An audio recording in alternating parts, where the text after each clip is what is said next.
go ahead. All right, good evening, everyone, and welcome to the regular meeting of the school board on Monday, December 14th at 7 p.m. I have a notice to read before we get started. Notice is hereby given that the school board will convene a regular school board meeting on December 14th, 2020. On November 13th, 2020, Governor Pritzker issued a gubernatorial disaster proclamation for all counties in the state of Illinois, Executive Order 2020-71, and subsequently issued executive order.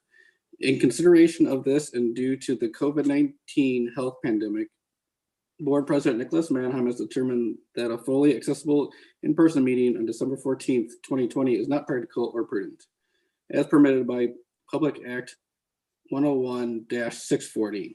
This meeting may be held without the physical presence of a quorum at the district administration center location. The superintendent or one of the board members will be present at the regular board meeting location. In consideration of the COVID-19 pandemic and present limitations on gatherings, it is not feasible to allow members of the public to attend the meeting in person. Board members will participate in the meeting via Zoom link. Citizens and staff may view the meeting via live stream of the meeting by visiting the link located on the District 303 website. The meeting will include an opportunity for public comments. Public comments may be submitted by calling 331-228-4945 between 2 p.m. and 4 p.m. on December 14th, 2020. Submissions will be announced during the public comment section of the meeting. Ms. Marsan, will you call roll, please? Yes, Mrs. Barker. Here. And also, I just need to make sure that if you can verify that you can all hear well enough. Oh, you're right. Thank you. Mr. Bryant? Here, and yes, I can hear okay. Okay, thank you. Mrs. Fairgrieve? Here, and yes, I can hear. Mrs. McCabe? Yes, and I can hear. Mr. McNally? I am here and I can hear. Miss Weibel? Yes, and everything's clear to hear. And Mr. Mannheim? Here, and I can hear as well. I apologize. I read part of the wrong part, so I apologize for that. We all please rise for the pledge.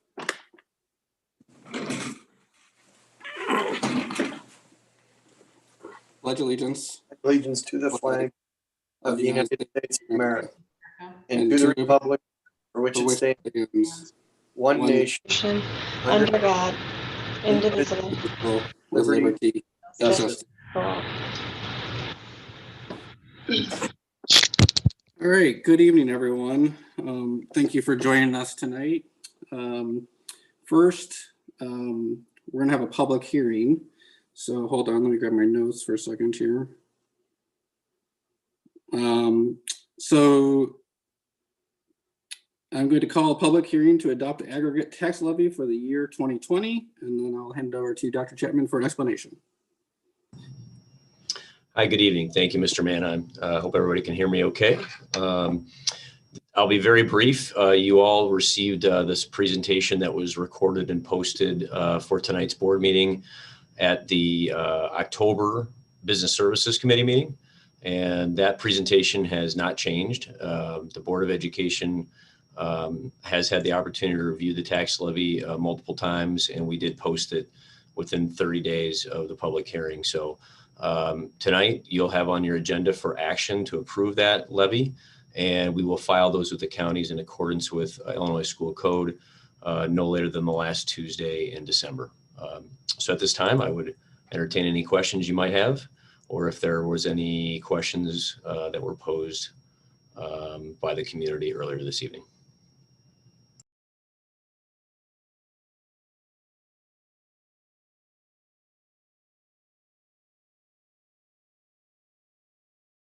I apologize, I was on mute. Thank you, Dr. Chapman. First, I'd like to ask if there are any public comments that were recorded for this public hearing. There are no public comments for the hearing. All right, thank you. Now, board members, do you have any comments pertaining to the public hearing? Okay, not seeing any. All right, there's no motion necessary. We'll take action on this further in the meeting. So at this point, I will close the hearing. Thank you, Dr. Chapman.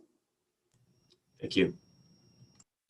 Okay, That takes us to item 3, which is our citizens' comments, and I know we have some. So, Mrs. Barker, will you please read our preamble? Absolutely. The school code provides for a public comment period at each board meeting subject to reasonable constraints. The practice of this board is to limit public comment to 3 minutes per speaker to a total of 30 minutes at the beginning of the meeting.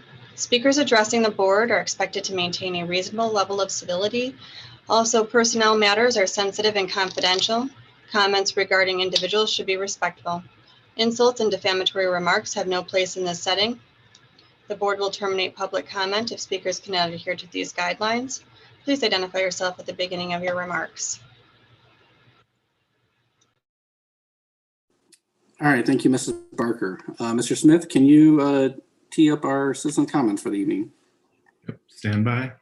Thank you.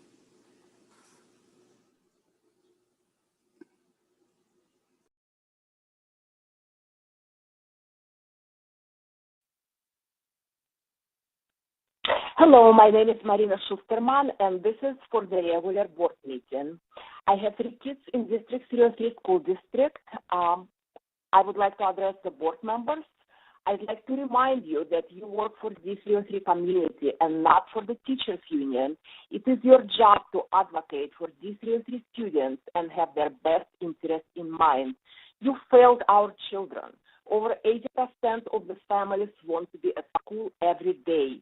You let all the families down. How do you sleep at night knowing that it is because of you and the decisions you're making? We have been experiencing such an increase in children's suicide, depression, drug and alcohol abuse, poor learning retention, food insecurity, increased anxiety, irrational fears, arrested development, irregular sleep patterns, lack of motivation, inability to focus, video game or porn addiction, poor hygiene, obesity, vision impairment, abuse of violence in the home. It is all because of you.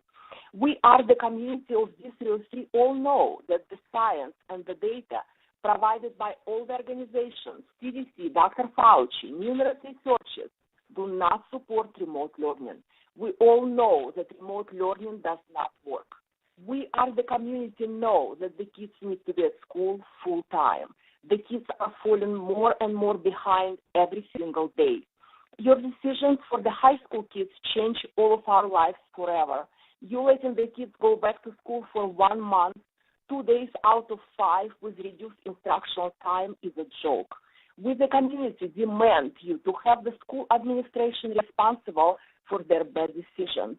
Our kids deserve to be at school every day and not half of their daily classes and not for the reduced instructional time. The superintendent and his expensive administration do not get reduced paychecks. The teachers do not get reduced paychecks. If you're not willing to do your job and not willing to put our children first, please resign. Dr. Pearson, you have been a great disappointment for this D303 community. The decisions your administration made do not put the kids first. We demand that you provide our kids the education that they deserve and not remote learning and not half of their classes and not reduced instructional time. If you're not willing to do your job that we pay you for, please resign. We are the community of D303 demand that you provide us with a detailed plan with action items and dates on how and when you're going to implement in-person learning for all D303 school children. Thank you.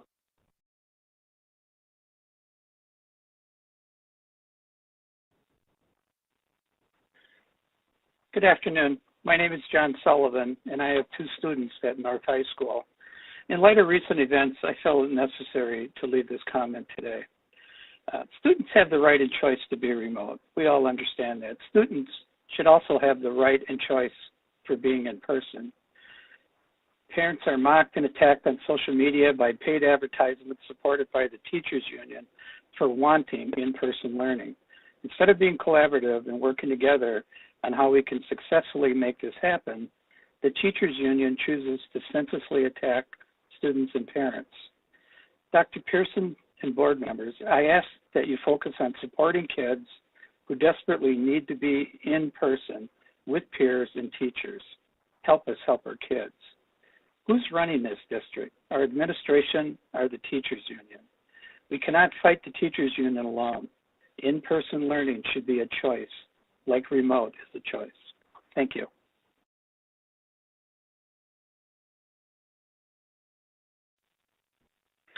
My name is Kimber McHugh, and I am speaking for the regular board meeting.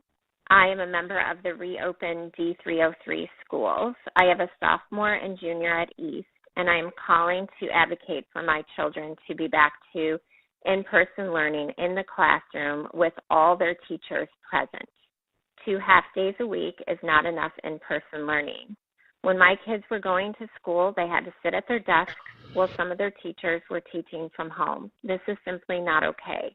It is time for our kids to be back to every day, or at least every other day, in-person learning, and it is time for the teachers to be back in the classroom. The CARE Act expires on December 31st, 2020. Therefore, teachers should not be given a choice to teach remotely or in person unless they have a medical note from their physician. If more teachers were back in the high school classrooms, we would not have a need for TAs to babysit our kids. Our children's education continues to suffer because they need more in-person instruction. District-wide, there is a measured decline in academic performance since pre-COVID. There is also a much higher amount of kids suffering from mental health issues. Mr. Pearson, you continue to disappoint. Your students, our children, are suffering academically and mentally. Mr. Pearson, it is time for you to give our high school students the education they deserve, the high school experience they deserve. I will continue to advocate for my kids.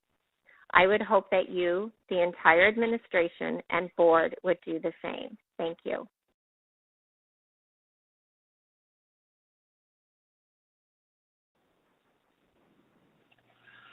Yes, this is Mr. Kersey.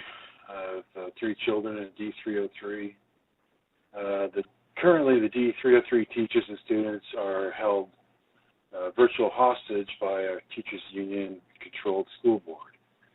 Using the flu that has 99% survival rate, but it is the teachers and administrators that are in the most danger of losing everything, for which they have worked hard and studied, and I'm sure some are still paying off student loans.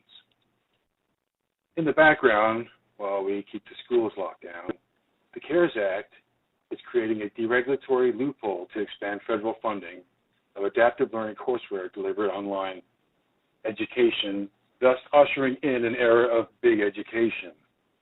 In fact, the Department of Education's proposed new rules for federal regulations of distance education and innovation, 85 FR 18638, will effectively open the floodgates for online education corporations to cut public brick-and-mortar schools out of the business. It will also be streamlining adaptive learning and other artificial intelligence technologies that replace human instructors with competency-based education CBE software that provides direct assessment through subscription-based courseware that data mines students' cognitive behavioral algorithms to personalize digital lessons. Are you scared yet? Of course, in a bankrupt economy where people are locked down under emergency pandemic pretenses, such adaptive AI courseware will be more convenient since the software can be available to a student 24 hours a day, unlike a human teacher. In addition, the non-human AI bots will be much cheaper than paying human instructors. Thus, this foundation-sponsored virtual learning industry will be able to swallow up federal education funds, while again, public brick-and-mortar schools and human teachers are starved into obsolescence. We know that big education has allies in D303, as someone continues to block reopening and promote slave-like draconian protocols on our students. The teachers and administrators must wake up to this dark agenda and work hard to get the kids back in the schools, if not for the children's interests, for their very own livelihoods and careers. Otherwise, the district and the schools will be destroyed by the foundations. Thank you for your time.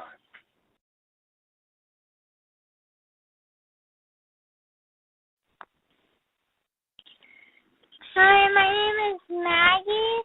I go to Pearson Creek. I'm in 3rd grade, and I think it's better to learn in person, and I don't like sitting in front of my computer all day because my eyes hurt at the end of the day, and I have headaches, and I miss my friends.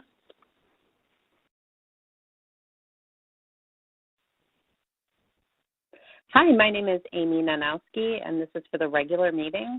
I have 2 children in District 303, and I am part of the Getting Kids Back to School. With 11 cases out of 10,000 people, I think we really need to get our kids back into school. My daughter is in 3rd grade, and she absolutely loves her teacher. She loves the interaction. She has been excelling at the elementary school back, when they were full-time. But now that she is remote, it's definitely more of a challenge. She's sitting all day, staring at the screen. There's no interaction. So it's definitely a challenge. But she's doing well and looking forward to the January back to full-time in-person school. I also have a freshman who I believe he got maybe 8 days, a freshman at St. Charles North. Maybe a total of 8 days he was in person. He's definitely struggling, like I think most of the high schoolers are, with no sports, no football. He is in class from 7:20 in the morning till approximately 2:30 some days at noon he's done. But it's really, 5 to 7 hours in front of the screen with no interaction, no movement. He's constantly sitting. And then he has homework for 2 to 3 hours a day. So there's no activity, no interaction. It's very boring, so he gets behind on his work. They really need to get the high schoolers back in person, not only for mental health, but also for their physical well-being and interaction. Having 8 days at Christmas break in your first freshman year of school, I think is a major challenge, and we really need to get these kids back in person learning. And I appreciate your time. Thank you.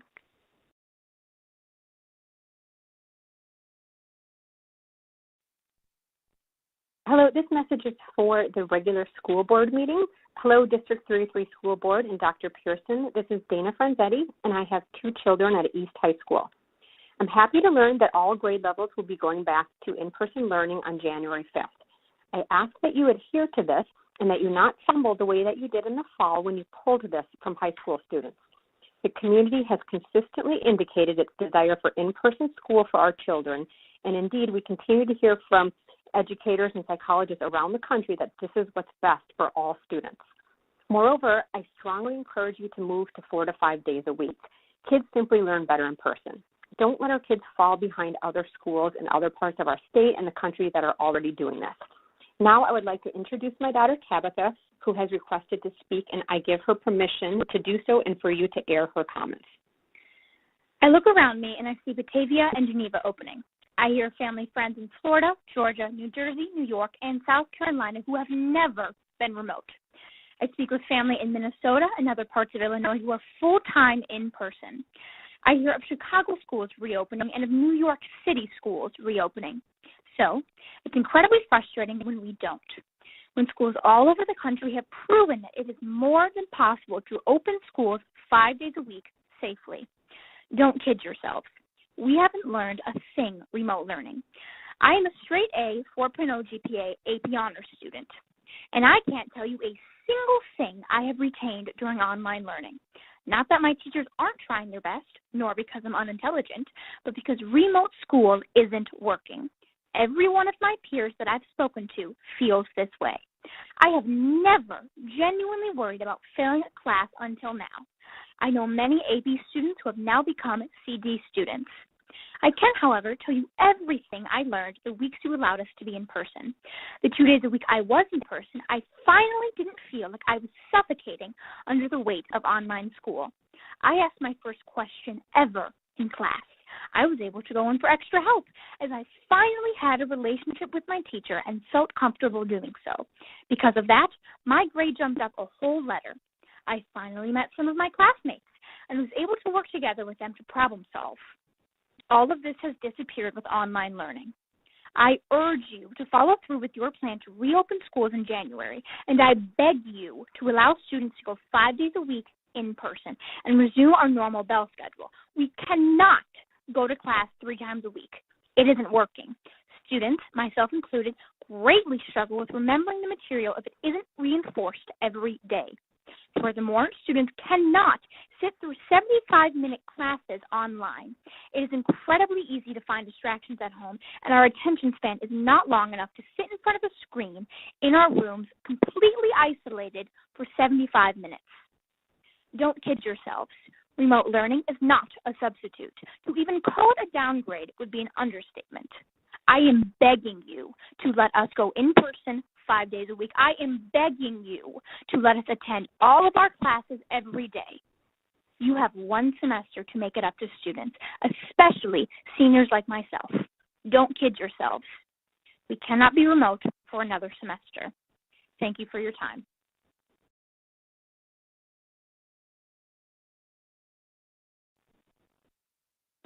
Hi, my name is Faith Cohen, and this is a message for the regular meeting for North High School. I'm going to be here to talk briefly about our education situation. For me, remote learning has been very interesting. As time has gone by, looking at a screen every day for 6 hours, my motivation has slowly plummeted. I am usually the type of person to get all my work done way before the set due date. But I feel like I can speak for most of the students, and especially my juniors, that remote learning is very draining and that most of us feel like we're not being prepared for the next school year, our senior year.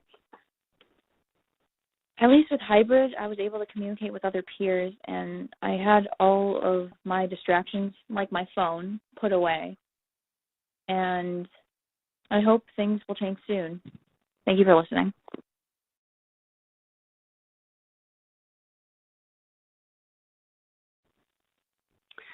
Hello, my name is Samantha Tebekis, and I'm calling to comment for the regular board meeting. I am the parent of an 11th grader at St. Charles East, and I am calling because I'm deeply concerned about the amount of time our high school students have been and continue to be remotely learning.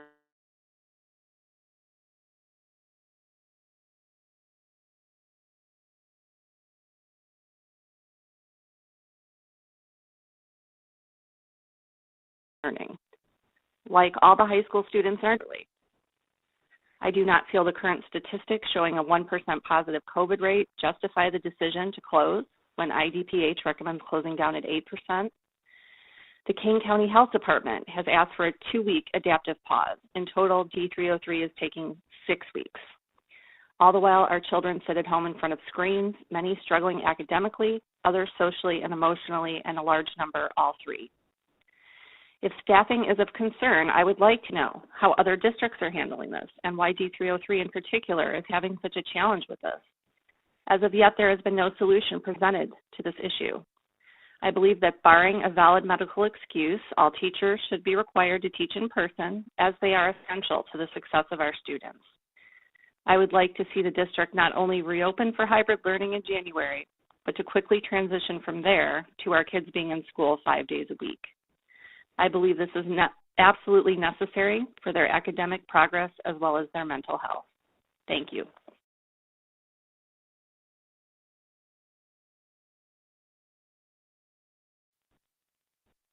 Hi, my name is Avery Liska, and I'm an 8th grader at Thompson.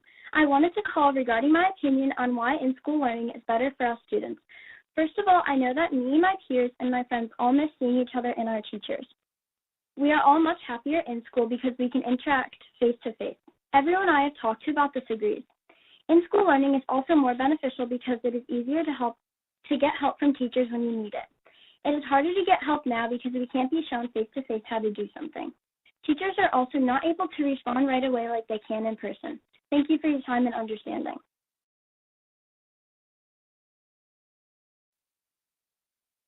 Hi, my name is Hunter Liska, and I'm a freshman at North High School.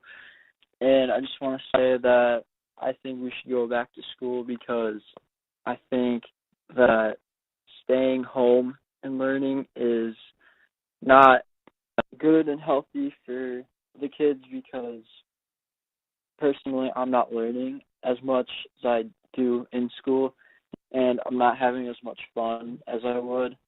And I just don't think, I don't like being in school as much as I used to because I can't actually be in school. And I hope that we can go back sooner than later, and I think it would be better for everyone. And I've heard a lot of my friends say that they'd rather be in school than not. Thank you.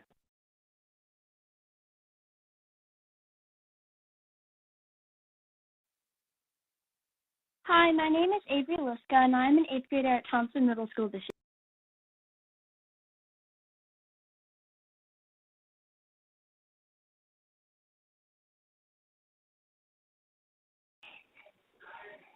Hi, this call is for the regular meeting, and I am calling to express my desire for my daughter, Shaylin Donahue, to be back in school 100% if possible, but I'll take hybrid.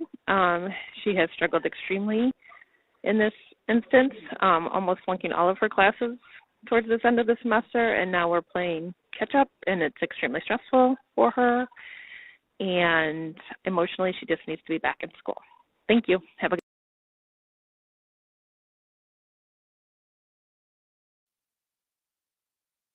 Hi, my name is Kathleen Granzik. I'm a parent of a St. Charles North Junior and a 7th grader at Redley, and the administrator of the private self-funded reopened D303 schools group with over 900 D303 parent members. So my 7th grader has been extremely appreciative of the full hybrid program that's been in place at Red Lane. It's been really tough for her to leave her older sister behind daily with the high school being in full remote and come home every day seeing her teachers and friends, after seeing her teachers and friends, with her sister being in her room the entire day, class after class, looking at her screen. Now that the middle school is also in full remote mode, for several weeks before winter break, she's gotten to experience what being in full remote mode is, like her older sister. So my 7th graders put together a comparison of in-person learning and remote learning. Here are Sydney's words. Things I don't like about full remote. Always distracted on my phone. I don't have any motivation. Teachers have been giving 2 times the work than what we got in person. We have to go on a bunch of Zoom calls every day. Things I like about in-person. I get to see my friends. It's easier to get help with work and assignments from teachers. We don't get as much work. I don't have my phone in person to distract me. I think it's interesting that her assumption is that there's more work given in full remote immediately after she says she's distracted, lacks motivation, and has too much screen time. And work when she's in person, when she's motivated, happy, and has more access to teachers. Just an observation. Separately, our D303 active case rate right now is 0.14%, and active cases have been well below 1% for several weeks. With the IDPH guidelines of school closures at a rate of more than 8%, there is no case to be made for both students and teachers to remain in full remote mode. We're asking Dr. Pearson and the board to adhere to these IDPH guidelines and hold the staff accountable to their contracts. We appreciate all the safety precautions that are being taken to keep our case rates low and the job that our D303 educators and staff do every day. Thank you so much.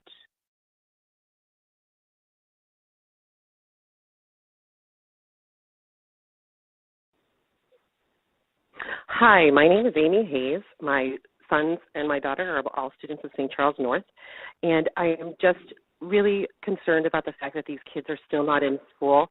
It's an ongoing problem at our home between the Chromebooks or the lack of the inability for my child to be able to communicate with his teacher as easily as it is in the classroom. And I do want to know what is stopping you from opening the schools for in-person learning 5 days a week, not hybrid. We need 5 days a week. Also, what are you going to do to make sure that the union does not interfere with our students learning in person? This is something that is just not even up for discussion, in my opinion. These kids need to be in school. And I'm also most concerned about the negative impact that this is having on our children's mental health, which is being caused by the remote learning. We have 16 and 15-year-old kids in our home that on a constant basis are either coming downstairs frustrated by the fact that they're unable to get what they need in the classroom, as well as, just being able to be there, talk to the teacher when they get out of the class. It's just not the same. And my last comment is on the Monday that we are spending with the kids learning at home that opens up at 7:20 and ends at 2:20. This is unacceptable screen time for these kids. It is ridiculous that you've got these kids on a computer from 7:20 to 2:20 on a Monday morning. So I really would love to know some of your answers to these questions. I thank you for your time and have a wonderful day.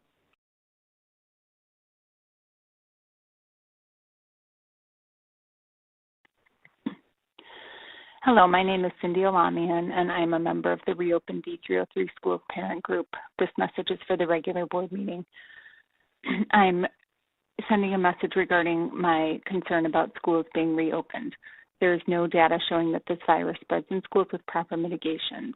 Therefore, schools need to be reopened in person. All around the country, schools are open, and they've been demonstrated to be low risk for transmission of COVID-19. Our own district nurse has indicated that the cases we've seen have not been school-based. Surrounding high schools are open. They return to in-person learning following the adaptive pause. Most importantly, our students' and families' emotional well-being is at stake.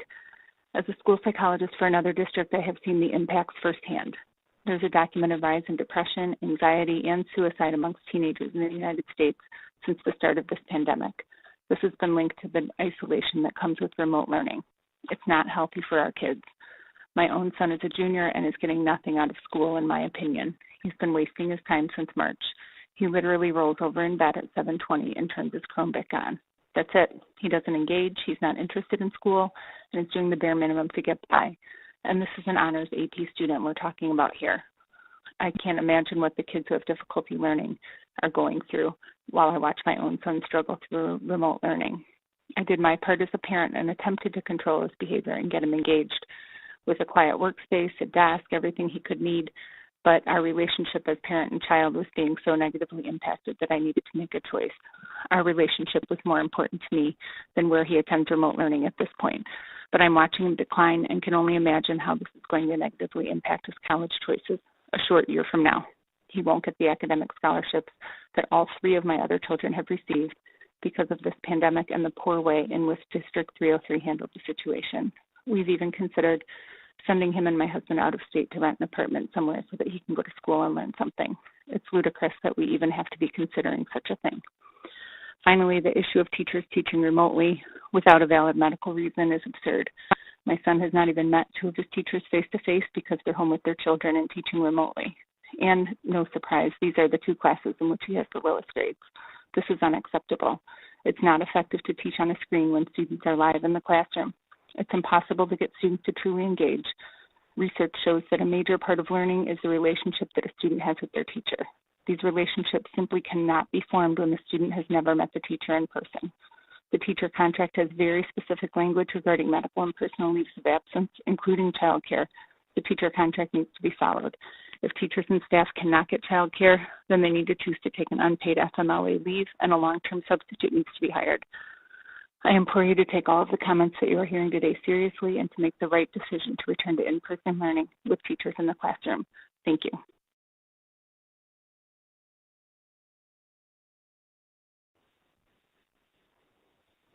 Hi, my name is Jackie Jackson. My daughter is an 8th grader at Thompson Middle School, and this is for the general meeting. She is an 8th grader, but she does not feel like she is in 8th grade since she's not able to attend school full-time in person. My daughter is a social person and needs relationships. We all need relationships, and remote learning just does not build on relationships. She has cried multiple times. In fact, she was just crying just now because she had a huge assignment due, and she was overwhelmed. and I know this has taken a toll on her social and emotional well-being. It is still a possibility to attend school with safety precautions. My daughter has proved over and over again she can attend school safely. The remote learning environment is just that, remote. Learning is not occurring like it should and won't until she gets back to school. I am also a high school special education teacher who has been in the remote setting since last March, and I have firsthand knowledge of how wrong the remote learning environment is for our students and our children. Please bring our children back to where they belong, with human, direct, in-person interaction. Thank you.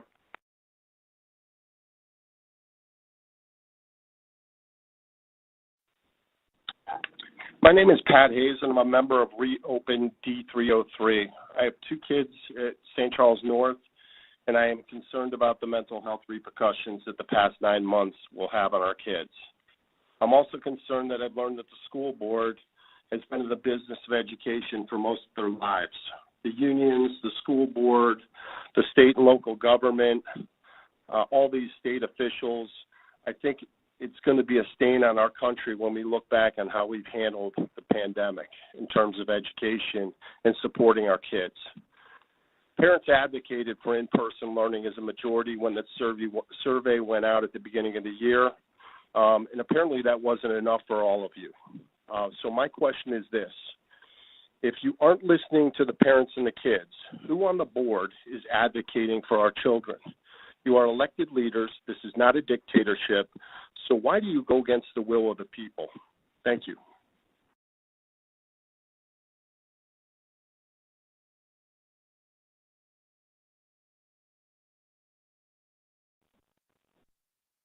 Hi, this message is for the regular board meeting. My name is Becky Kowaleski. I am calling to voice my family support for in-person classes for high school students in St. Charles. D303 has been above average school districts thanks to the hard work and dedication of our teachers, administration, and the parents in the neighborhoods. As parents in the school district, we have come to see our district as a leader in education. I have 2 children who have graduated from St. Charles North and completed their undergraduate degrees. I have shared often with friends that I felt St. Charles North did a great job preparing them for college.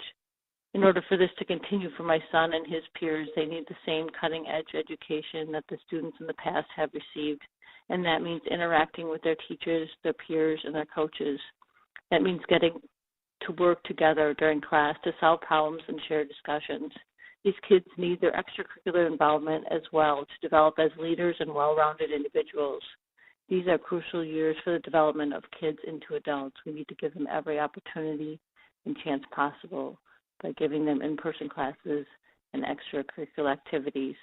Thank you for doing what you can to get these kids back into the classroom full-time.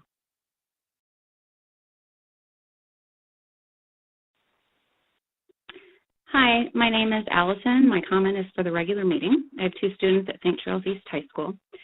I'm calling today to request that you return our in-person learning the first day of second semester. Additionally, I am asking that you institute a full hybrid program for our high school students, like our neighboring communities have done. Our kids have had only 8 half days of in-person learning this year out of the entire 75-day semester. Our kids have only spent 4 days in person with each teacher.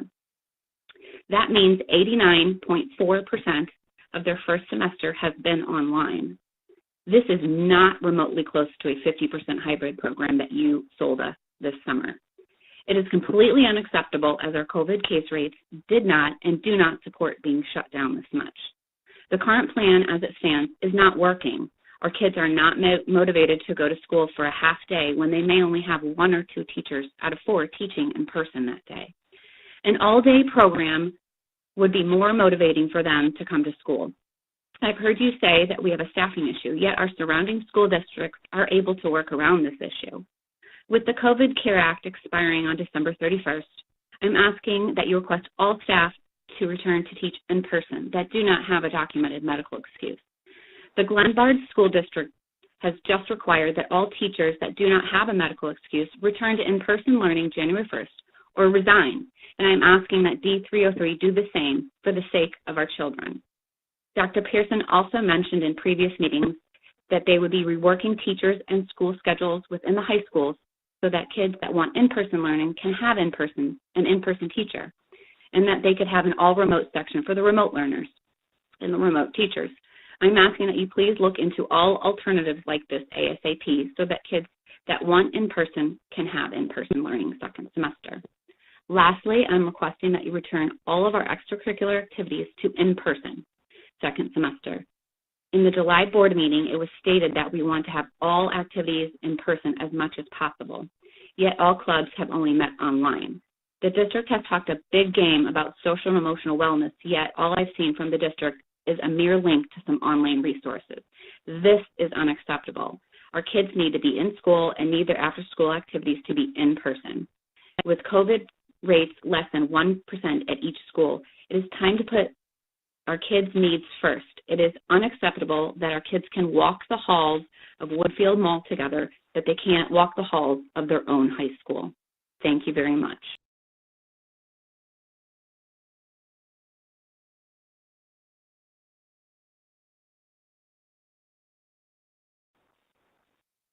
Hi, my name is Callie Brady, and I'm here speaking for the regular school board meeting. I'm a senior at East this year, and I want to switch back to in-person learning.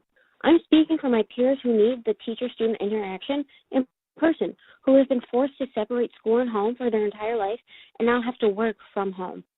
For those who are counting on this year to really learn something, and for every person that is struggling at home in general. Not only is it harmful to students to be sitting on a computer all day, but our teenage and elementary years are where we develop our social skills, find friends, and create relationships with one another. Just seeing our friends in the hallways and our teachers in person is so much better than sitting at home all day. Our learning is also better when we are in school. There are less distractions, and we are less self-conscious about asking questions in person. There is not one student who would rather type in the chat than talk over the Zoom class. The amount of questions I have in math and other classes that I have not asked because I feel too self-conscious is astronomical. My learning this year has been stunted because I have not been able to comfortably ask questions despite my amazing teachers and all that they've done for us and me. The anxiety overall is higher in remote learning, which puts another toll on our already unstable mental health considering this year so far. Being at school from 7 a.m. to 2:30 p.m. and doing all of my work when there was only homework at home was hard as it was because we were already tired of sitting and working. Home was supposed to be the place where we can all go to relax and get away. Adults don't do homework, or they don't go home and do work. Teachers may, but that's not healthy for them either. To expect students to be able to do school fully from home after going to school their entire lives is insane. We need our space to relax, and forcing us to do school where we don't know how to work is nearly impossible. Doing homework was hard as it was, like I said, but now all of it is online at our houses. Our brains aren't in and don't have the right mindset to do school at home. My brother is a junior this year, and it's absolutely critical when he's applying to colleges next year. His education and learning are being skewed because he is at home. My friend's younger siblings are freshmen and have no idea how high school works and are now starting off their first year completely off balance. I'm trying to do college applications, scholarships, work, and still get the education I was supposed to get for my senior year without all of the benefits of being fully in school. Every student is struggling at home, physically, mentally, and emotionally. There is nothing to be done except to give us a small amount of normalcy that would very positively impact us. It may just be small, but at this point, something is better than nothing, which shouldn't be the case with our education. But if that's what we get for second semester, then we will appreciate it. Many schools across the country are fully enrolled and going 5 days a week.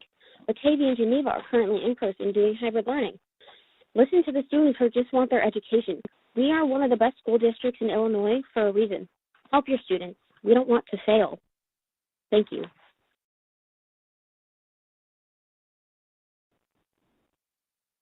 This is for the regular board meeting.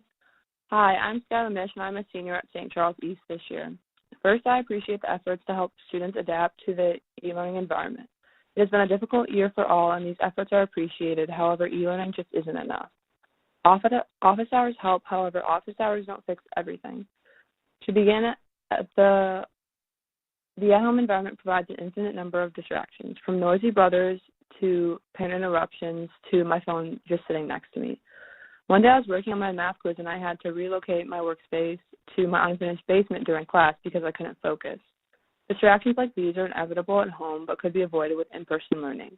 Additionally, e-learning makes group work nearly impossible. Although breakout rooms are an innovative solution, breakout rooms will never replace working collaboratively with peers in person. Breakout rooms are often painfully quiet. In my world mythology class, people in breakout rooms turn their cameras and microphones off and go on their phones instead of working out solutions together. I can't stress enough how essential working with my peers is to find solutions is to my learning. Especially in AP Calc, I'm struggling to understand the material because I can't work out problems with my peers. I have very minimal relationships with my teachers and peers, so it's difficult for me to reach out for help because I don't really know them or feel comfortable with them. Lastly, it has been very hard for me to retain information during e-learning. The at-home environment provides so many distractions that I can't sit still or go 10 minutes without going on my phone. It's simply too easy to get distracted at home, which hurts my retention of material. For example, in AP Spanish language, I've retained little of the new vocabulary we have learned. I believe retention of the information is crucial to my learning for the future. However, e-learning doesn't foster the best environment for this to happen. E-learning has hurt my retention of facts and information taught in this class tremendously. Overall, in-person learning is necessary for students, including myself, to reach their fullest potential and be prepared for college. There are fewer distractions because a classroom setting provides a more controlled environment for students to work in. Group work is a crucial part of learning that is not being utilized online to its fullest potential. And retaining information is impossible due to the distraction-infested environment e-learning fosters. Again, I appreciate all the innovative solutions. However, my learning has been negatively impacted by the e-learning approach. In-person learning is essential for students to reach their fullest potential. Thank you for your time.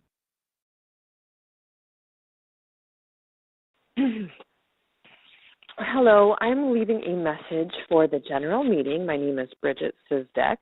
I have students in multiple schools in the District 303, and I'm calling regarding a couple of items. The first item is the general reopening of schools for all elementary, middle, and high school in person every day.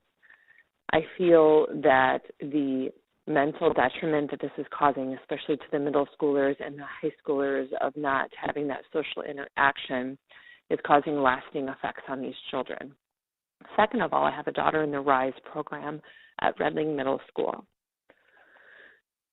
Pulling those students out of school when they need extreme structure in order to regulate thought patterns in their brains, in order to be successful, in order to regulate their behaviors and their expectations in life, can be taking them away from that is beyond detrimental to them. My daughter has basically not attended any classes because she won't sit in front of a computer doing Zoom sessions. She is not mentally capable of handling that, and I think it's fair to assume that that is an okay course of action. When the state is open, therefore schools should be open. The CDC retracted their advice to close school districts. So my expectation in January is that all the schools open in person every day. The numbers show that COVID-19 is not spreading in schools. They're masked, and everyone is following the practical safety measures. The school has done a fabulous job in helping that.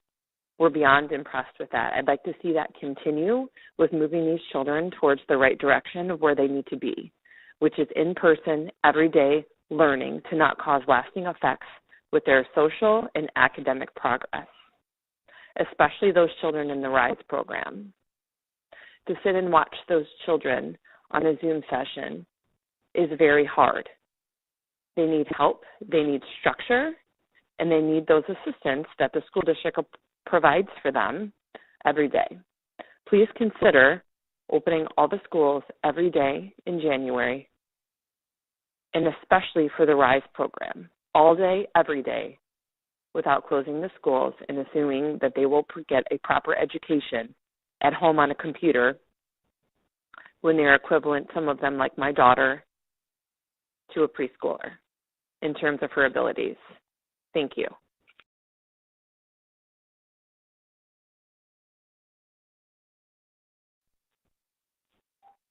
Hi, my name is Masha Katashuk, and this message is for the regular board meeting. I go to Pearson Creek Elementary School, and I am in 2nd grade. And today I'm going to be talking about why I hate remote learning. So first of all, remote learning takes away my privilege of talking and being with my friends. There are also a lot of distractions. So during the day, I'm fiddling around with my pencil without a teacher noticing. Every day there is a problem with my computer. When I am in school, I don't have to stay at the computer screen all day. Also, school provides everything I need. Kids were better in school, and I want to know when remote learning will end, and I can go back in school. Thank you.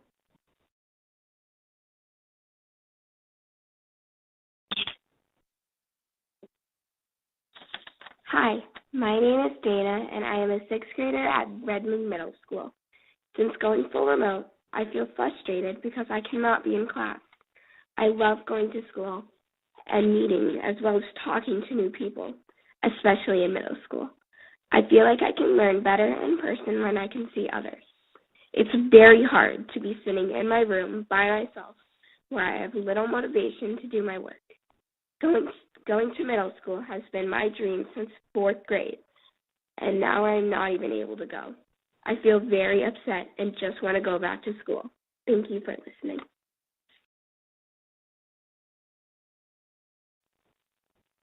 Hi, my name is Ashley Wright. I'm a parent of 2 3rd graders at Pearson Creek Elementary, and this is for the regular meeting. I wanted to start off by saying how much I love our school, our teachers, and our district. I've been proud of our response to the challenges of this year.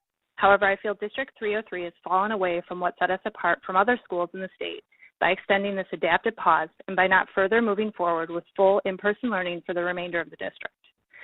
I know many of the calls you take today will talk about the detrimental effect e-learning is having on our children's education, social-emotional health, and physical health. I agree with the majority of these comments. For a home that has always limited screen time, it's hard to stomach watching my 8-year-old sit in front of a computer from 8 until 3 or 4 p.m. Yes, even homework is on the computer. I'm watching their love for school waver. I'm watching the exceptional academics D303 puts forefront move to the back burner to accommodate the limitations of e-learning. The 3 models of learning are continuously presented as a seamless system for our children to move between. Not having our children return the week, if not 2 weeks, prior to Christmas break was a discredit to this model. One could also argue that the additional weeks away was a longer lapse for children to forget the safety measures put in place. I feel that by making this decision to keep children out of school under the pretense that it's for continuity versus safety and science is walking a fine line that will set a precedent for future decisions regarding the utilization of e-learning. It was explained to me via Let's Talk that the 3rd week in the adaptive pause was a decision based on the possibility that a further shutdown by the state was in the future. It was therefore giving parents time to plan for childcare. Basing decisions on predictions could be equated to closing down school 5 weeks from now for a potential deadly snowstorm. This is opening doors to a slippery slope of how e-learning can be used in the future. This was an emotional decision versus one based on fact and stats and is in complete opposition to the model and methods 303 has provided itself on this school year. Elementary kids need to be in school. It's been shown your model and procedures work. You have set the standard for schools in our state. Parents have applauded the district for critically thinking, putting science first, and doing what is right versus following the pack. 1 week of e-learning following Thanksgiving break, although easily argued against using school stats and rationale I'm sure you're being bombarded with, had a sliver of merit we can concede to. 2 weeks was pushing the critical thinking barrier you have put at the forefront this year and was a disservice to our kids. 3 weeks is a discredit to all that you have achieved this year. The model works. Continuity is having our kids in the learning method they have utilized the entire school year, not additional time out of it. Thank you.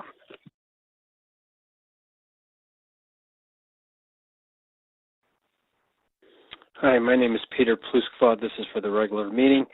I would like to read an email they sent out this morning to the board to put it on record.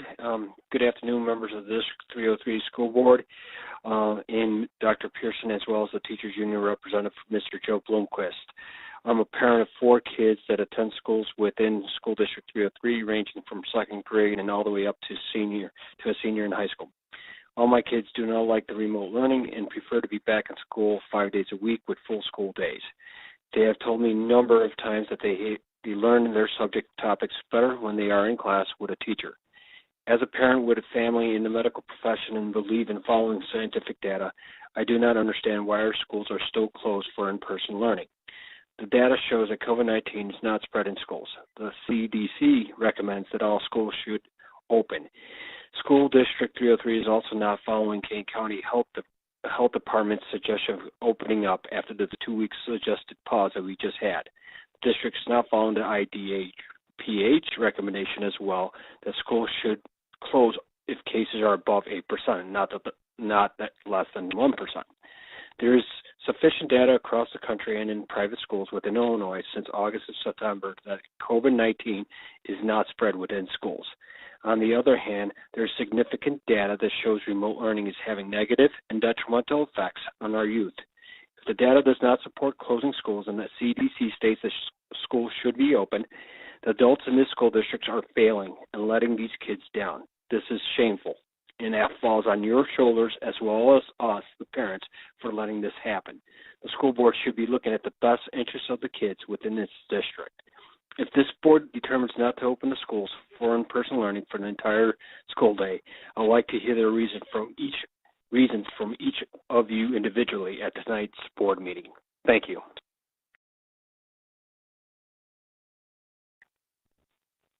Hello, my name is Catherine Kadishchuk. I'm a freshman at North High School. This is for the regular board meeting. This whole semester has been terrible. It's completely ruined my day-to-day life. My eyes are constantly in pain from staring at a screen all day. And for what? We're not even learning the material. Pretty much all my teachers have admitted to leaving something out. We learn the stuff we learn for a reason. If we leave a large chunk of that out, what do you think that will do? What about in future years, when we're supposed to know this stuff? And even the stuff we do get taught, do you think everyone pays attention? Absolutely not. There are times when people accidentally turn on their cameras and they're lying in bed in a dark room. I've witnessed this sort of thing. Does that really make sense? Do you want this to continue? There are people sleeping during class. But that doesn't matter to me. I choose to pay attention, but I still don't know what's going on half the time. Everything's always lagging. Nothing will load, and a ton of other people have that problem too. When I finally do get onto class, it doesn't even feel like it. All my classmates' cameras are off. Who knows what they're doing? No one participates. If no one else is answering questions, I don't want to be that one person. I feel compelled to stay quiet too. We learn so much worse online. And even worse than that is how isolated this is making us. I'm sitting by myself the whole day in my basement. Sure, my brain's developed a bit. I've developed social skills. But what about my sister, who's in 2nd grade? Is this isolation healthy for minors? No, it isn't. Already, I feel my sister closing off to me. She talks less. She's getting used to sitting by herself in her room all day. Do you want to raise a generation of hermits? And no, seeing others on your screen is not social interaction. I want to go back to school. I want to be able to talk to my friends and learn as I should. Why can't I? Think about how many people COVID infects. Now think about how many people's lives, young children's lives, you are ruining, forcing them into a life of seclusion. Let us go back to school.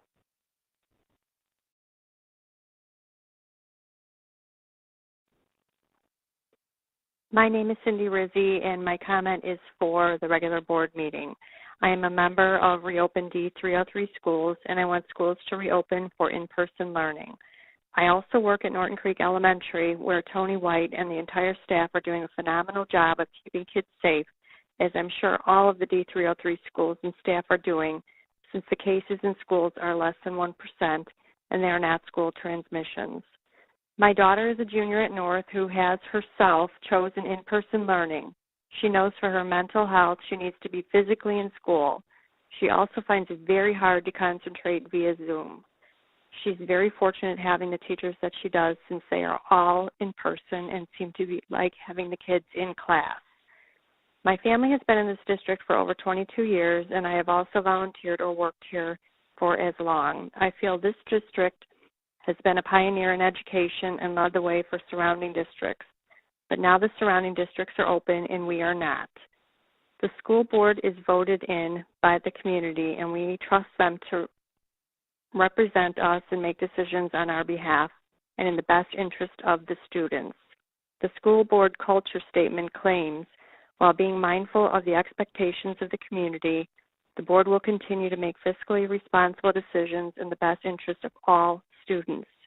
Remote is a choice, in-person should also be a choice, and the majority has chosen in-person. Thank you.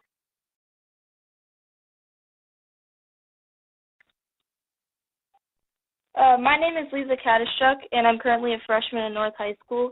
This is for the regular board meeting. Remote learning is terrible. Every day I wake up drained and depressed from sitting online and staring at a screen all day. Then I spend the rest of my day doing homework and trying not to pass out from exhaustion.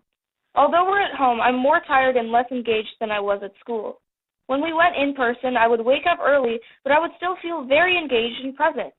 I found myself focusing more on the classes and learning better too. I would remember the material a lot better when I was in person, and I would come home feeling good. Then we were forced to go back to remote learning. Now, classes are not as interesting because many activities and concepts that we normally would have learned are impossible to do when we're at home. Valuable knowledge is lost because my teachers, who are trying so hard to adapt to the new situation, are unable to fit in many of the concepts we would have learned on a regular basis.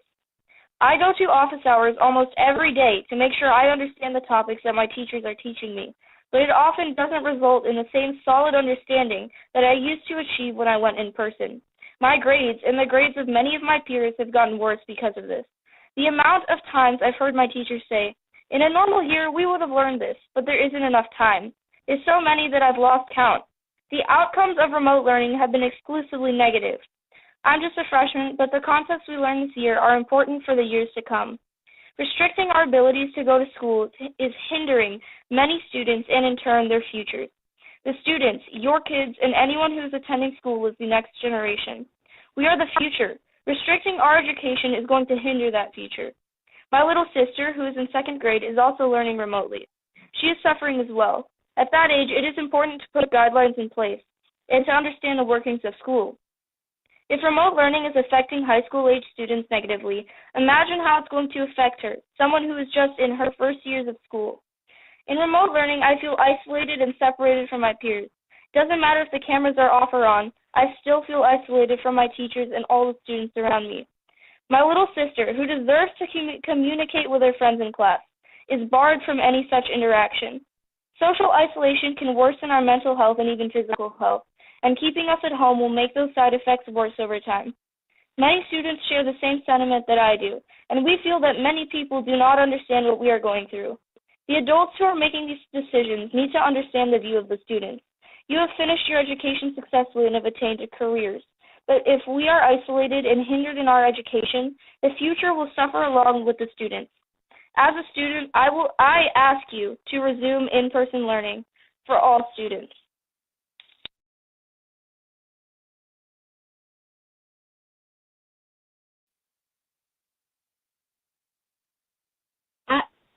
I'm Owen Pluskla, and I'm in 2nd grade, and I want to go back to school.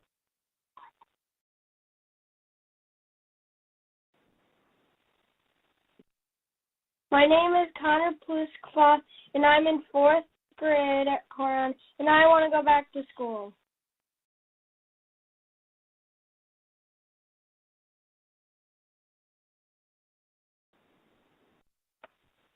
Yeah, hi, my name is Mike Newman. I'm the parent of a 14-year-old and a 10-year-old who were attending school prior to the Thanksgiving break, and who I would like to go back to attending school. They have just not grasping this e-learning. There's far too many distractions, and I just feel that our teachers who are paid professionals do better in front of a group of kids than in front of a computer on Zoom. Both my kids have expressed much displeasure with this format. I don't think it's healthy for them. They're losing out on social aspects of it. They understand the inherent risk that may be taken by going to school. As a parent, I'm willing, and they are certainly willing to follow safeguards to make it as safe as possible moving forward. So I really do want them to return to school on January 5th. Thank you.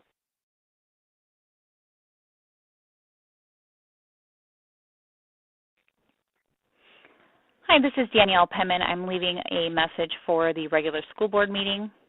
I would like to start by asking Dr. Pearson and our school board members a few questions. I would like to ask you some questions regarding in-person learning that will occur after our winter break.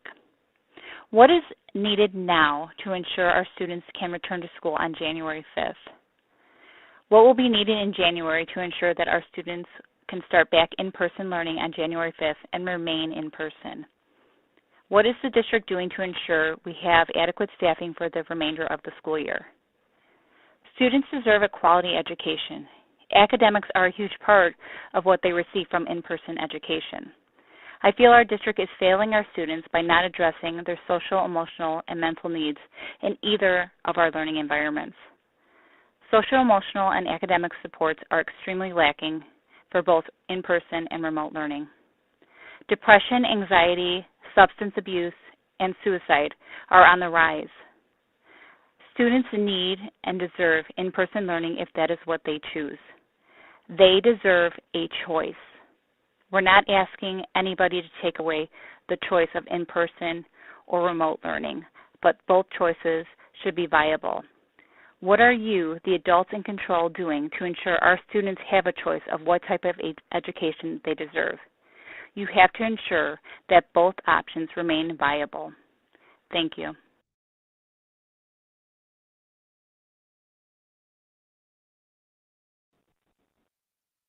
My name is Jody Holt. My son goes to Fairson Creek.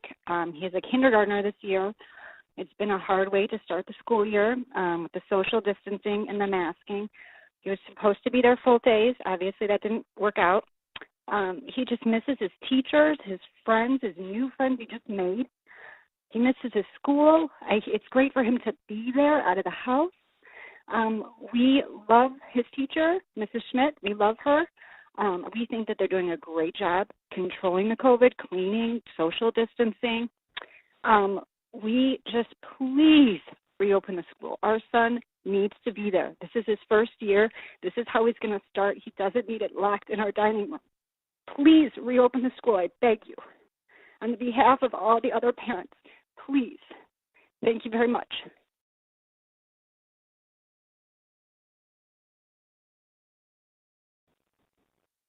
Hi, this comment is for the regular meeting tonight.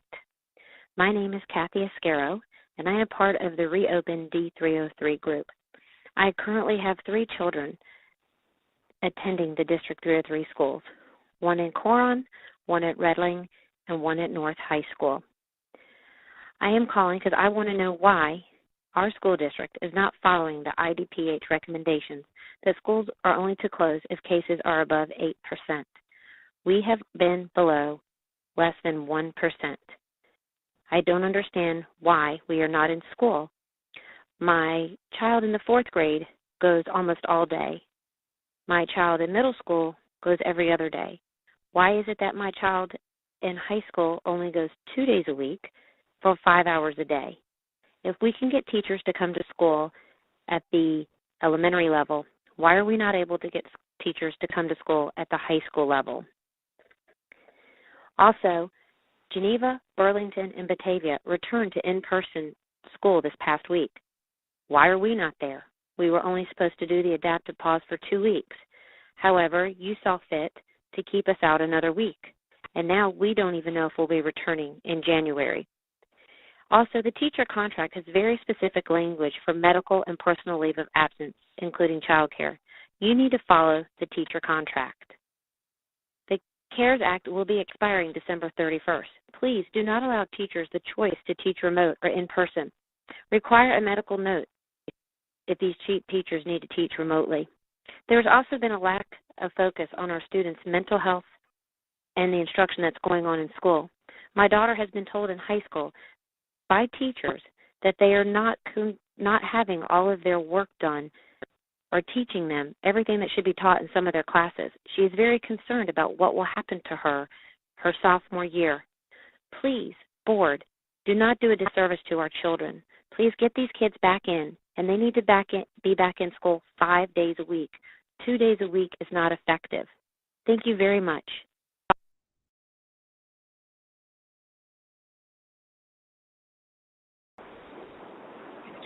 my name is Lindsay Melvin, and I am the parent of first grade twins at Bell Graham. And I was just calling for the public comment for the regular school board meeting, and I'm calling in support of returning back to in-person school on January 5th. I know that that is the plan, but I wanted to make sure that my support for that was shared, as I think that it truly is in the best interest of all students. I'm also a teacher in a neighboring district, and we have been able to return after the 2-week adaptive pause that was recommended, and things continue to go very smoothly for us. As far as the students in St. Charles go, I think it is, we all know that it is in the best interest of their academic and social, emotional health as well to be in the classroom.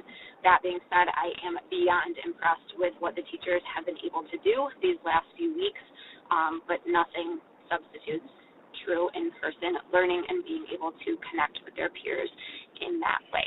That is all. I really appreciate your opportunity to share these thoughts. Thank you. Bye-bye.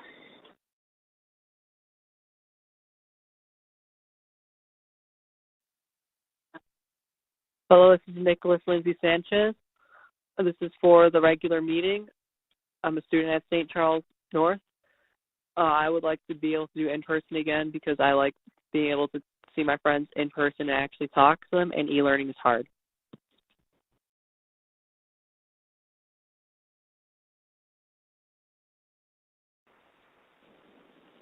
Hi, my name is Pamela Ashley, and I am a member of the Reopen D303 schools, and I would like to see the schools reopen for in-person learning as soon as possible. I feel it's a little pathetic that our surrounding districts have reopened to in-person starting on December 7th, yet our kids are still struggling remotely.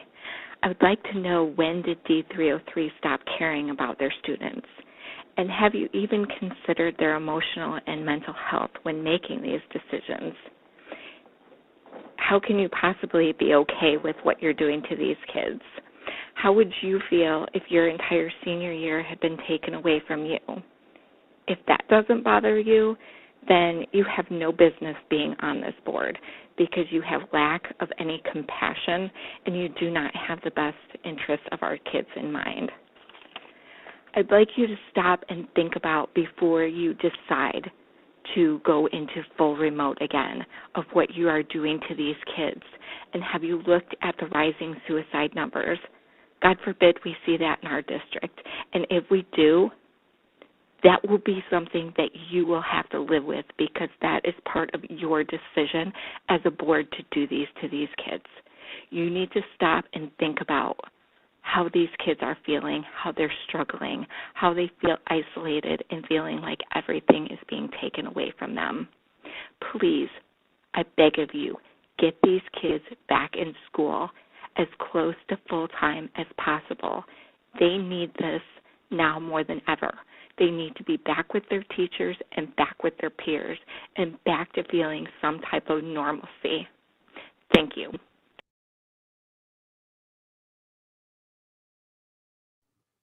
That concludes public comment.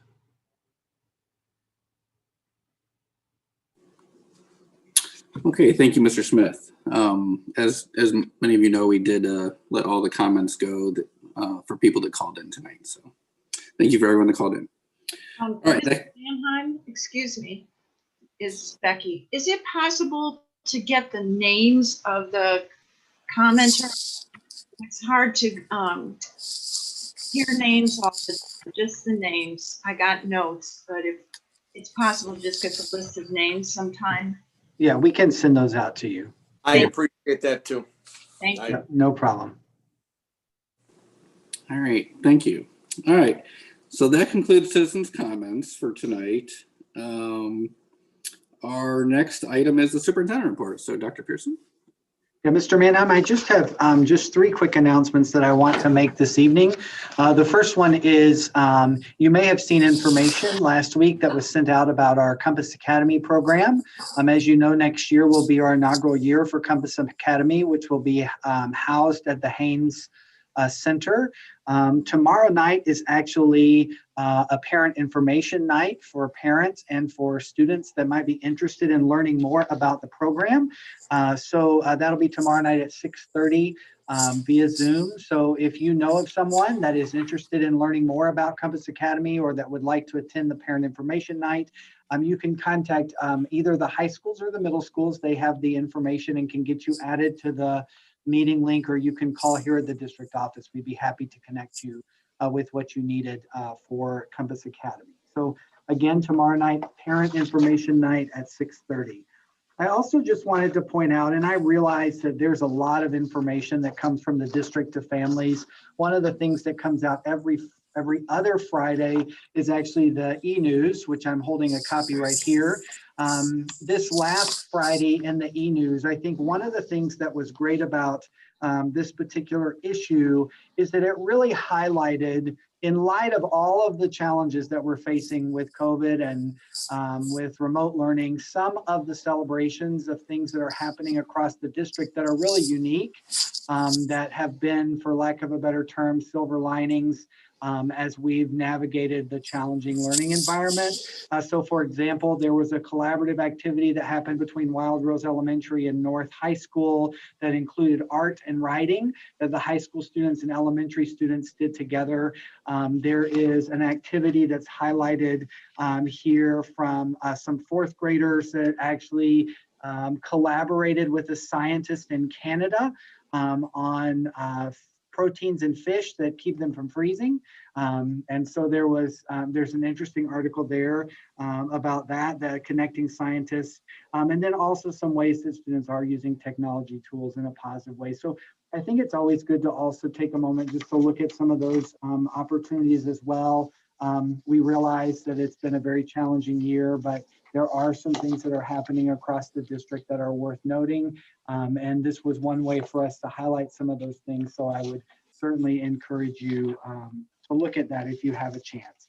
And then the last thing I wanted to mention was just our food service program. As you know, that's been quite a success as we've been able to provide meals to the community for any child age 1 through 18 that needed access to food. And beginning during the break, it's only on Mondays that it's delivered. So like this week, it's Monday and Thursday, but then starting the next 2 weeks, it's on Mondays that you can pick up 7 meals. And so if you want the full schedule, it is also available on the district website. So that concludes my report, Mr. Mann. Mr. Mannheim and Dr. Pearson, I have a couple of follow-up questions, if that's okay. Okay. I just wanted to initially, I guess, highlight and confirm, since the packet hasn't gone out yet, but at the Learning and Teaching Committee that is working meeting that's scheduled for next Monday, there will be discussion related to the go forward high school plan. Is that correct for second semester? That is correct. We are talking about the high school plan for second semester at the Learning and Teaching meeting. Okay. Okay, and then just a couple of things that I heard, themes and comments tonight that I'm hoping and expecting that we will be able to address as part of that discussion is related to an item we also talked about in October, which is the lack of ability to coverage all of the curriculum. And I would emphasize again, it's not only important for all students, but particularly a lot of the AP students that we heard from tonight, because the College Board isn't adjusting their exam schedule and the content. And then also something that was a theme that I have not heard, frankly, before is the accessibility to teachers and assistants at the high school level. So I'd like to understand how we're going to evolve to that going forward. And then finally, just how we're looking again from a staffing standpoint and what that looks like in terms of remote and in person for the high schools. And I think we also had talked about having a strategy around substitute hiring and recruitment and so forth. And I'm not sure what the timing is on that, in all fairness. Was that due to be talked about next Monday as well, Dr. Pearson, or is that at another time? I can't remember. The substitute strategy, I believe, is coming to a business services meeting. Mr. Moore, did you have that date for that? Yes, that was the January meeting. I mean, we're not waiting for that meeting to hire people, but yeah, we're going to do a presentation at the January business services meeting. Okay, I know we had a lot of back and forth discussion in terms of timing and when we could put a robust strategy together. So I wanted to circle back on that. And then the last thing I had, Dr. Pearson, unrelated, we had communication resources that were dedicated from a consulting firm standpoint. And what is the timing on the feedback coming back from that? I thought we would have that by the end of the year. It's also at the learning and teaching meeting on Monday night. It will be on the agenda for that meeting. Okay, all right. Thank you. Could I ask a question too, please? I'm just curious as to how best to, we're receiving a lot of communication and letters, some that are addressed to individual board members. I assume that it's the same letter going to all board members. How, for those particular, what is, Mr. Mannheim, what is your expectation for board members in responding? And if we can't talk about it tonight, could we put it on an agenda to discuss it in more detail? So emails that are sent to individual board members are usually, or it seems like they're going to the Board of Education as well. So anyone that they're just sending to individual board members, then I'll circle back with administration and talk to Mrs. Smith and Dr. Pearson, and I can respond to those as needed. Okay, it may be that we need to have a further discussion about it, but it wasn't clear to me what the expectation was when I get an individual email. When it goes to the full board, I do know that somebody is responding. It does seem that, and there might be some that are maybe just going to some people, but it seems so far as I know you forwarded a few. I have also received those, and I believe other board members have received those as well. I've received those as well, and typically I think a board member can respond as relay. I don't think there's any rule. A board member can respond to those kind of as they wish. It's best to share the content though, or the concerns with the rest of the board so that we all know what people's concerns are. There might be somebody that would send, and I'm sorry for jumping in here. It's just, I've gotten those, and I know sometimes I get things just from people who are in my neighborhood. And so they're sending it to me because they know me. But I think there are others probably that are getting the same in their own neighborhoods. But whatever those concerns are, if there's something that's not been expressed, the only thing that I think it's fair to all board members is to let us know, even if we don't know who the individual was, what that concern was, so that we all have an idea of what it is we might be discussing at some point. Dr. Pearson, actually, Mrs. McCabe, were you able to finish? I didn't know if you had. No, the only thing I would say is we have to be very careful about passing information on to the full board, or else we're breaking the OMA, Open Meetings Act. So what I did with the letters that I received was I did respond to those people saying I had forwarded them to Dr. Pearson and Mr. Mannheim. So I don't know where they go from there. Whether all board members get that or not. If it's an OMA concern, and again, I'm jumping in on this one because this has been a discussion we've had in the past. If it's an OMA concern, the mechanism we have for that is generally to send it through the board superintendent secretary. And that way we are not violating, but we're still sharing pertinent information with other board members. And I'm sorry, Mrs. Barker, you were also. Yes. So, Dr. Pearson, at this time, we've heard quite a bit about some of the concern regarding, motivation and just learning loss that continues at home, especially for our older students. Mrs. Weibel had asked you for information regarding our students who are failing at the high school level. And we did receive that report. Obviously, that is of a concern for us, given the information we received.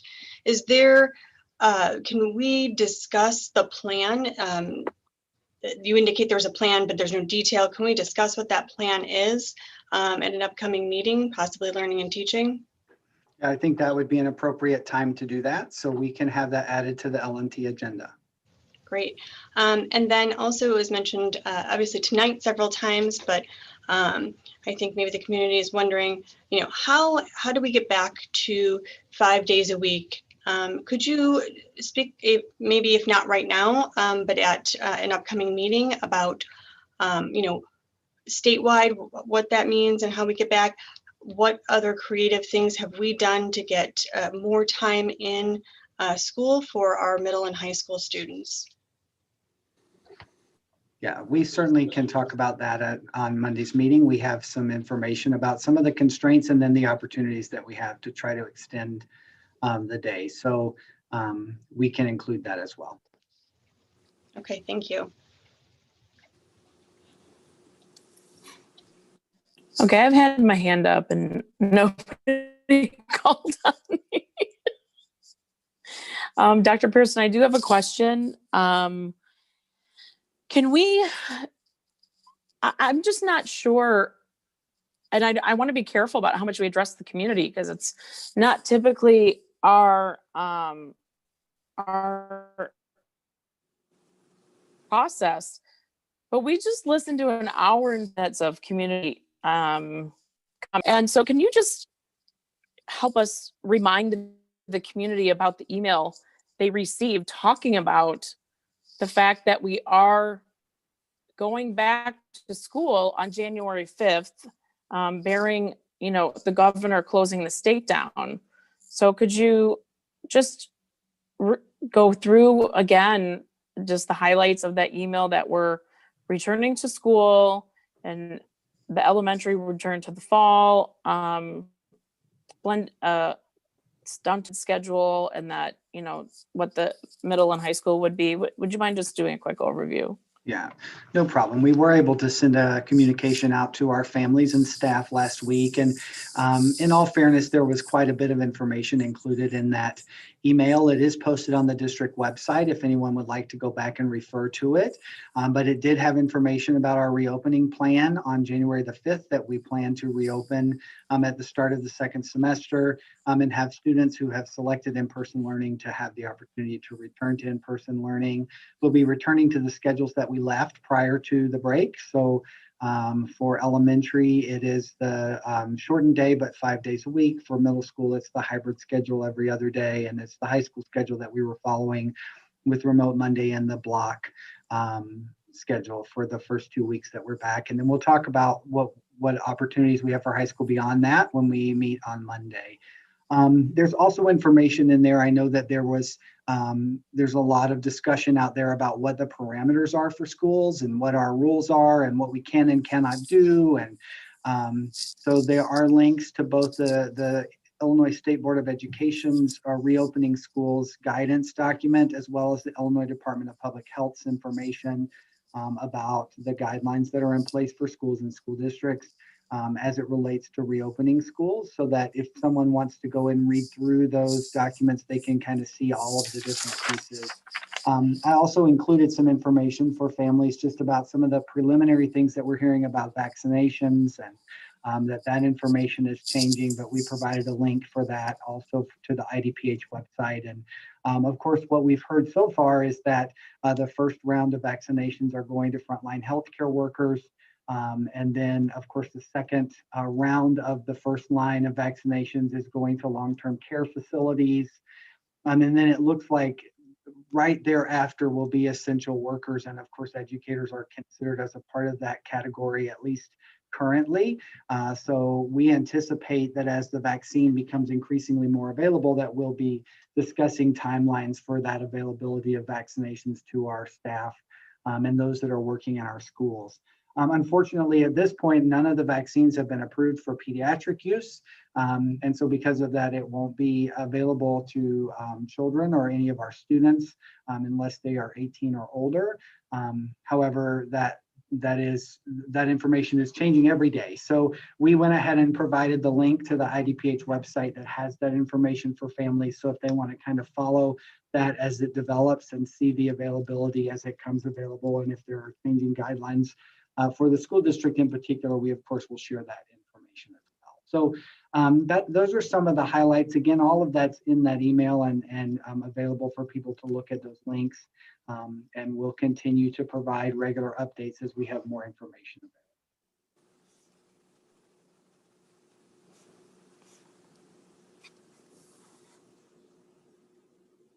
Ms. Weibel, if you're speaking, we can't hear you. You're muted.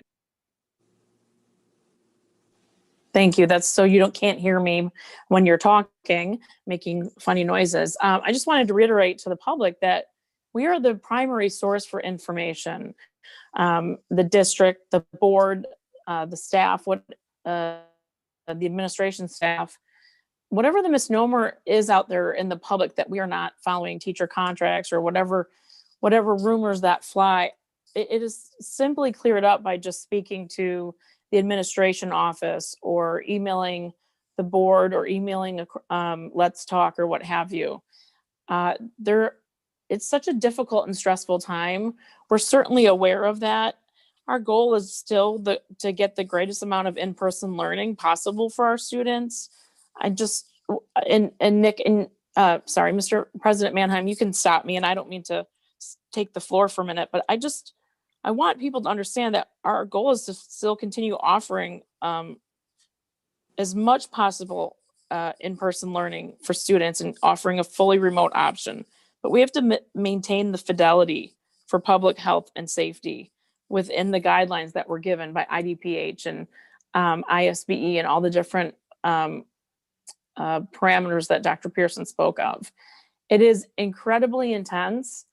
We cannot be, unfortunately, back to school in the regular way we want. We simply don't have twice the facilities and twice the teaching staff that we have to do it. Someone said on their call, we are the elected officials, and that is why it's incredibly difficult to make these calls in reality and not in denial, sadly. Almost all of us have children. All of us have children or grandchildren on the board that are in this district and are affected by the closings. And I shouldn't even say closings, by remote. So we do feel exactly what is going on with these kids. We have to help our own kids come out of the dark rooms and come into the light, literally. Make sure that they're not, at the mall, that they're safe. So we don't have to contact trace them with their friends. And we have to take the accountability as parents to make sure that we're working together as a community.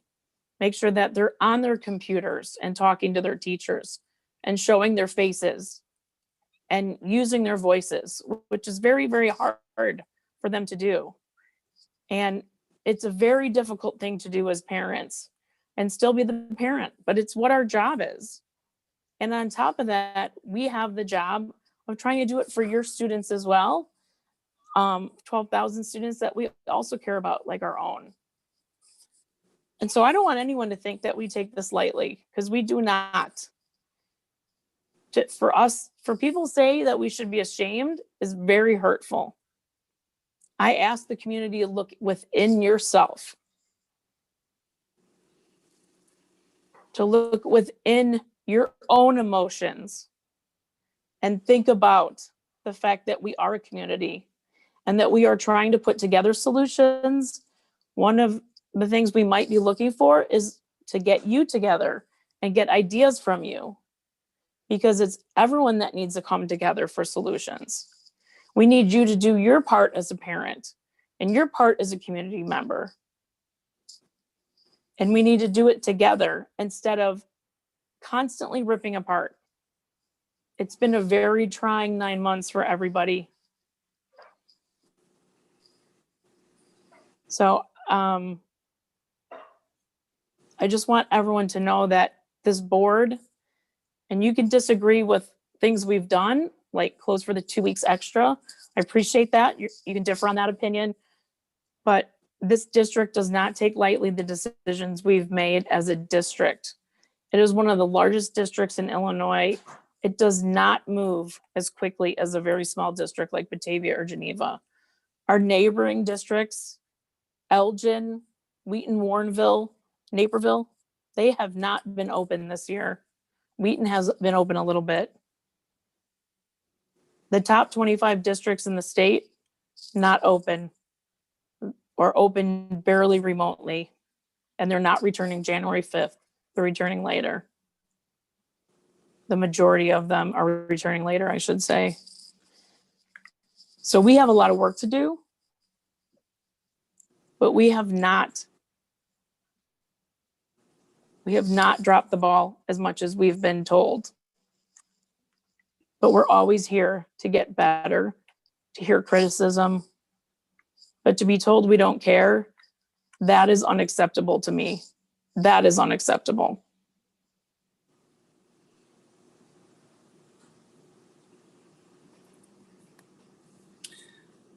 All right. I think we're good to move on then. So that takes us to our committee reports. Mr. Brunelli, you want to lead off with L&T, please? Certainly. L&T met on Monday, November 16th at 5:30. We started off with our citizen comments real quickly. Those were Michelle Casillo regarding second semester plans, Josh Westerfield urging us to continue in-person school and sports, and Renee Backwitz, who's quite happy with the D303 in-person and remote learning. And next up was the superintendent update, and Dr. Pearson updated the board regarding a couple things. One was the D303 Thankful campaign, in which community members had a template online and also could go using social media and post with the hashtag D303 Thankful.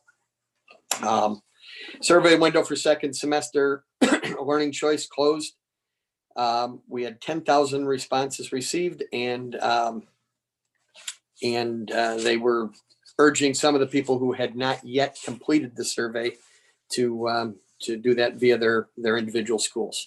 For discussion, we had discussion of instructional models, and we were discussed as we've discussed tonight. The Kane County Health Department recommended moving to an adaptive pause to include fully remote learning for the 2 weeks beginning on November 23rd, due to a positivity rate of 16.7% at that point, in addition to 350 new youth cases. IDPH, State Board of Education, Regional Office of Education, Kane County Health Department, all issued similar guidelines, and we were concerned about the risk of not following their guidelines. So after discussion, administration, again, as discussed, recommended extending the remote learning until students return from winter break in order to turn the adaptive pause from 2 weeks to 6 consecutive weeks, in the hope to reduce numbers and be able to return in January in as close to full force as possible. Next up was the Northeast Academy. Ms. Sharon Stanley, director of the Northeast Academy, as well as members of the Learning and Teaching Department, shared a presentation about Northeast Academy. The design team group, advisory committee, and student focus group have been meeting to discuss the requirements of students of diverse needs in our district that would be part of the Northeast Academy. The presentation focused on the number of students, daily schedule, and competency-based learning. Dr. Melissa Byrne and Mrs. Sharon Stanley met with middle school and high school counselors to inform them about the program. Program information is going to be shared through the College of Career and Readiness, College of Career Readiness newsletters. I think that should say College and Career Readiness. I'm sorry, typo there. In addition, there will be parent information nights, and as Dr. Pearson mentioned, 6:30 tomorrow via Zoom, there will be one. And so anybody who's interested in hearing about Northeast Academy should contact the district in order to figure out how to get onto the Zoom call. Groups are recommending that the name of the program be changed, which I guess it has, to the Compass Academy. The next up was the student engagement goal update, and Dr. Denise Herman provided a progress report regarding board goal number 4, student engagement. She chose Panorama as a survey tool for high school students. The purpose of the survey is to collect information and set improvement targets for teachers and staff for second semester. Survey was provided to the high school students in December. Results will be gathered over winter break and reported back in January to teachers. First cycle for teachers will be provided to individual teachers only, and administrators would only have aggregate data. In May, the second cycle would be provided to teachers and principals. The L&T team is working with the SCEA regarding memorandum of understanding regarding the recent release of that information between teachers and principals.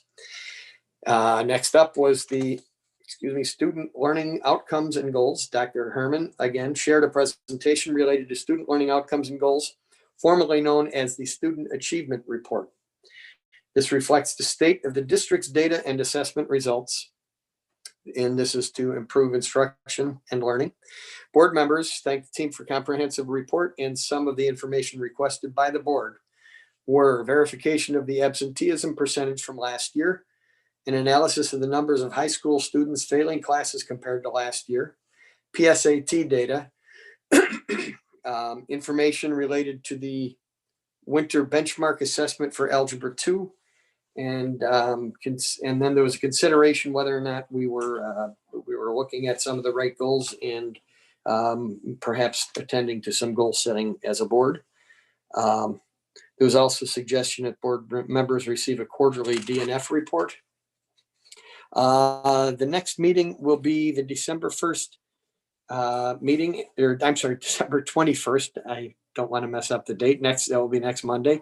And there will be an update for the equity goal and the DNF plan and plans to support students second semester should they not earn credit this fall. As we've heard also, we will have discussion about second semester plans for high school, and a discussion about feedback from an outside firm for data collection. And I believe that we adjourned at 8:36 p.m. Again, I encourage people to look at the website and look at and listen to the meetings to get the full information. You really can't get it in an encapsulated form very well this way. So I encourage, as always, please, if there's any of these items that are of interest to you, please view the meeting online. It is available, as are all of our meetings. And that concludes my report for L&T. Okay, thank you, Mr. McNally. Mrs. Fairgrave, Business Services. Certainly. So at our last meeting, which took place on Monday, November 23rd, we started off with our standing agenda items related to a review of the Mid-Valley financial statement for a month ending October 31st. We also reviewed the District 303 financial statement for ending October 31st as well. Dr. Chapman provided a COVID update related to the financial impacts that are driven by the COVID-19 pandemic. And then we moved into a presentation from the PMA organization where we looked at a bond market update and also what are the district's options related to callable debt. And there is an action item, if you'll note, on our agenda for tonight related to paying off our 2011 bonds. We also talked through with our external audit team the results of the June 30th, 2020 audit. Very happy to say that we had great results from that. And the actual audit itself is posted on the D303 website if you're interested in looking at that in more detail. We reviewed food services again, not only discussing the needs in the community, but we also have an update, and I'm skipping ahead a little bit to the beverage contract that kind of goes hand in hand with food services. So that will be an action item on our agenda for tonight. But food services will be talked about again in either January or February of 2021 business services, where we will have our next update on how that's progressing from a utilization standpoint versus cost. There was quite a bit of discussion related to a possible recommendation around providing benefits for permanent substitutes. As we did discuss a little bit earlier, the outcome of that will be reviewing an overview of our entire recruitment strategy related to substitutes, and I would say recruitment and then really retention after that as well, with hopefully some market analysis of other districts to see where we fall. And that'll be coming, as you heard earlier, and at our business services meeting in January, so that leadership had some time to do that analysis and prepare. We received an update from our consultants with Wold Architects related to the facility master plan. Questions were addressed. That project is proceeding nicely and as expected. And then we also talked about an opportunity that was presented to us doing a rental at a portion of Charlestown Mall, which would accommodate all of the additional furniture and equipment that currently is being stored in half of the gymnasium space at a lot of our schools. That also is on the agenda for tonight. And that's it. And then to echo again, as Mr. McNally had said, all of our committee meetings for business services are posted for viewing. You also can certainly access these notes as well online. And then also I would encourage you, if you have questions, to please reach out to one of the board members directly as well, or myself or Ms. Weibel as the chairs. And that's it. Thank you. Thank you, Mrs. Fairgrave. Mr. Bryant, I know that policy was postponed, but do you want to speak about the next meeting?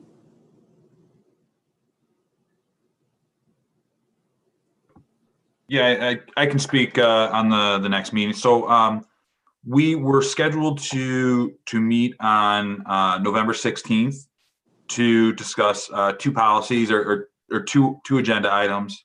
Policy 2110, terms of board officers, and then also board officer practices. We did not have a full board, and it was decided that it would be best that we move that discussion to a later date. So we decided to again reschedule that to next Monday, the 21st. So we will be meeting at 5 o'clock next Monday for our policy discussion. Great, thanks, Mr. Bryant. CAC, is that Mrs. McCabe or Mrs. Barker? CAC has been working on the facilities plan, so that they have been doing tours. The focus groups are meeting tomorrow. We have an exec team meeting January 6th. And as Mrs. Fairgrave talked about, we had an update at the business services, but we have not held a full meeting because of the tours and the work. So that's where we're at. Okay, thank you. Ms. Weibel, I believe you're going to speak for DPTO this month. I am, yes, thank you. I have some notes. So I went to DPTO this month, and they had a discussion of school lunches and the safety of packages. They talked about the STC Learn, which is a non-for-profit that was started by Cheryl Denz and her St. Charles North daughter, Molly. It's a non-for-profit that helps students with inequities that need help with academic needs. So, so far they've helped with if you need IT help, where you need a computer at home or a different device than what the school provides. If you need tutoring or ACT or SAT prep, if you need a desk because you don't have your own independent learning space in your home. They have fundraising efforts, so you can, I don't have it in front of me, it's on our website, I believe, but it's STC Learn, just Google it, it'll pop up. And you can either help with fundraising efforts, or if you need assistance, just contact them directly. They talked about fundraising discussions, art projects. Pearson is doing an art project with All Things Art. It's a parent studios. They had a bunch of different fundraising ideas, and then Dr. Pearson came in and talked with everyone and communicated with everyone about their appreciation for support to stay in school till Thanksgiving and return when safe. And thanks to parents, students, and staff. They talked about ideas for holiday celebrations, virtual or regather celebrations for in person in January for K through 5. So sorry, my notes are a little scrambled. So it was a kind of a shorter meeting than typical. I think people were just trying to kind of figure out how to do some things virtually and do some things in person. And the next one, I believe, was scheduled. Mrs. Smith, it was scheduled in December, but are you going to have one in December? It's Wednesday evening. It is. Okay. Evening at 6? 6 o'clock, yes. Okay, great. Thank you. Okay, that concludes committee report. Not quite. Nope. Sorry, we did meet for housing commission. Oh, surprise. All right. Thank you, Mr. Yeah, I know Mayor. it is. We've had several cancellations. The housing commission did meet on Thursday, the 10th. It's real quick, just a couple quick items. They did they presented the 2019 affordability analysis. We were at, I think it was 23.4% affordable housing in St. Charles, which is well above the threshold, which I believe to be 11%. It's comparable to the last 4 to 5 assessed years. St. Charles, the city of St. Charles revised the fee structure for developments in St. Charles, and they had approved that at their last city council meeting. So for the details of that, of course, you can go to the city council meeting because it's kind of more their purview. And then there was just a discussion of the housing trust fund, which the committee has at roughly 750,000, and roughly 320,000 is earmarked for home rehab and accessibility, first-time buyer loan programs, and King County affordability housing funds. So, and that was the bulk of the meeting there. So that's it. All right. Thank you, Mr. McNally. Yep. All right. Now we have concluded committee reports. So that will take us to our 4 action items. Our first action item, do I have a motion to approve the resolution to adopt the 2020 aggregate tax levy? So moved. Ms. Weibel? Second. Ms. McCabe? Any discussion pertaining to the aggregate tax levy? Okay, hearing none. Ms. Martin, will you call roll, please? Mr. Bryant? Yes. Mrs. Fairgrave? Yes. Mrs. McCabe? Yes. Mr. McNally? I'm sorry, I'm usually ready. Yes. Miss Weibel? Yes. Mrs. Barker? Yes. Mr. Mannheim? Yes, motion passes. Okay, our next item, do I have a motion to approve the resolution providing for the redemption and payment of certain of the outstanding general obligation limited tax refunding debt certificates series 2011 prior to maturity? So moved. Mr. McNally? Second. And Mrs. Barker. Any further discussion pertaining to this? We have I think Dr. Chapman has a brief presentation, a couple slides he just wants to share. Yeah, it's a pre-recorded presentation just as a summary, because I know there were a few members that weren't able to make the last committee meeting. I'm not sure if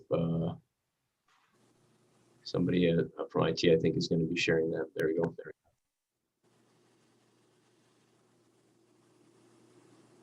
Good evening. This is Seth Chapman. I'm the Assistant Superintendent of Business Services, and I'll be presenting to you a summary of the recommendation to pay off the 2011 debt certificates. This is a summary of a presentation that was given at the November committee meeting and is on your agenda this evening for action. As was discussed at the last meeting, the timeline to retire the 2011 debt certificates looks as such. The board would approve a resolution tonight for the 2011 debt certificates to be paid off. Then that would be communicated out tomorrow at the December 15th meeting for a 30-day call notice to the bondholders. Once that requirement is fulfilled, the district would then be able to make the final payment on January 14th to pay off the 2011 debt certificate.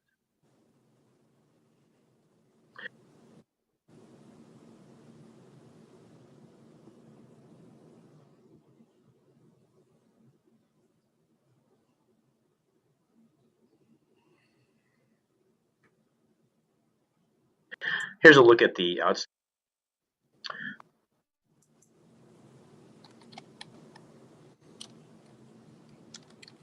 So a few of the benefits of retiring this debt early, as mentioned, we're earning very little on interest in the bank at this time, and the interest rate that we're paying on the 2011 debt certificates is 3.02%.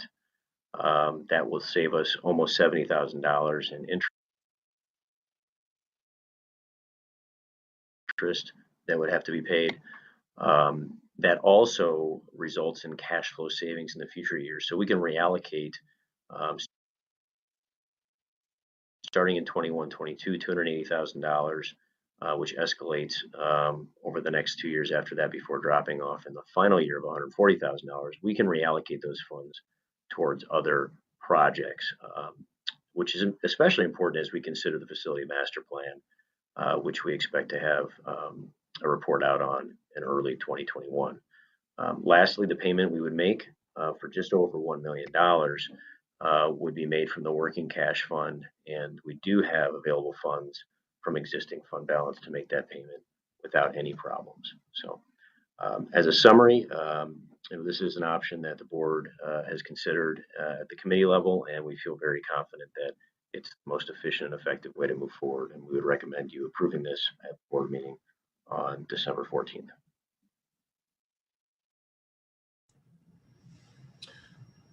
Just one point of clarification, the bond notice changed from 30 to 35 days. We were told that it was 30 days, but when we clarified with the bank, so I apologize for that, with the January 14th to the 19th.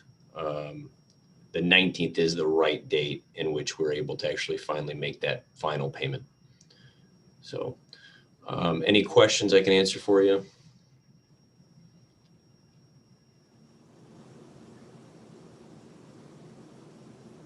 Okay. All right. Thank you, Dr. Chapman, for that little presentation for us to consider. If there's no other discussion, Ms. Marsan, will you call roll? Mrs. Fairgrieve, Yes. Mrs. McCabe, Yes. Mr. McNally, Yes. Miss Weibel,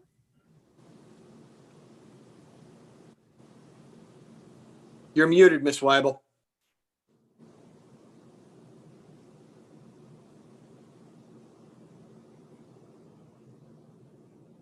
How about a thumbs up or thumbs? Yes. Okay, I got it.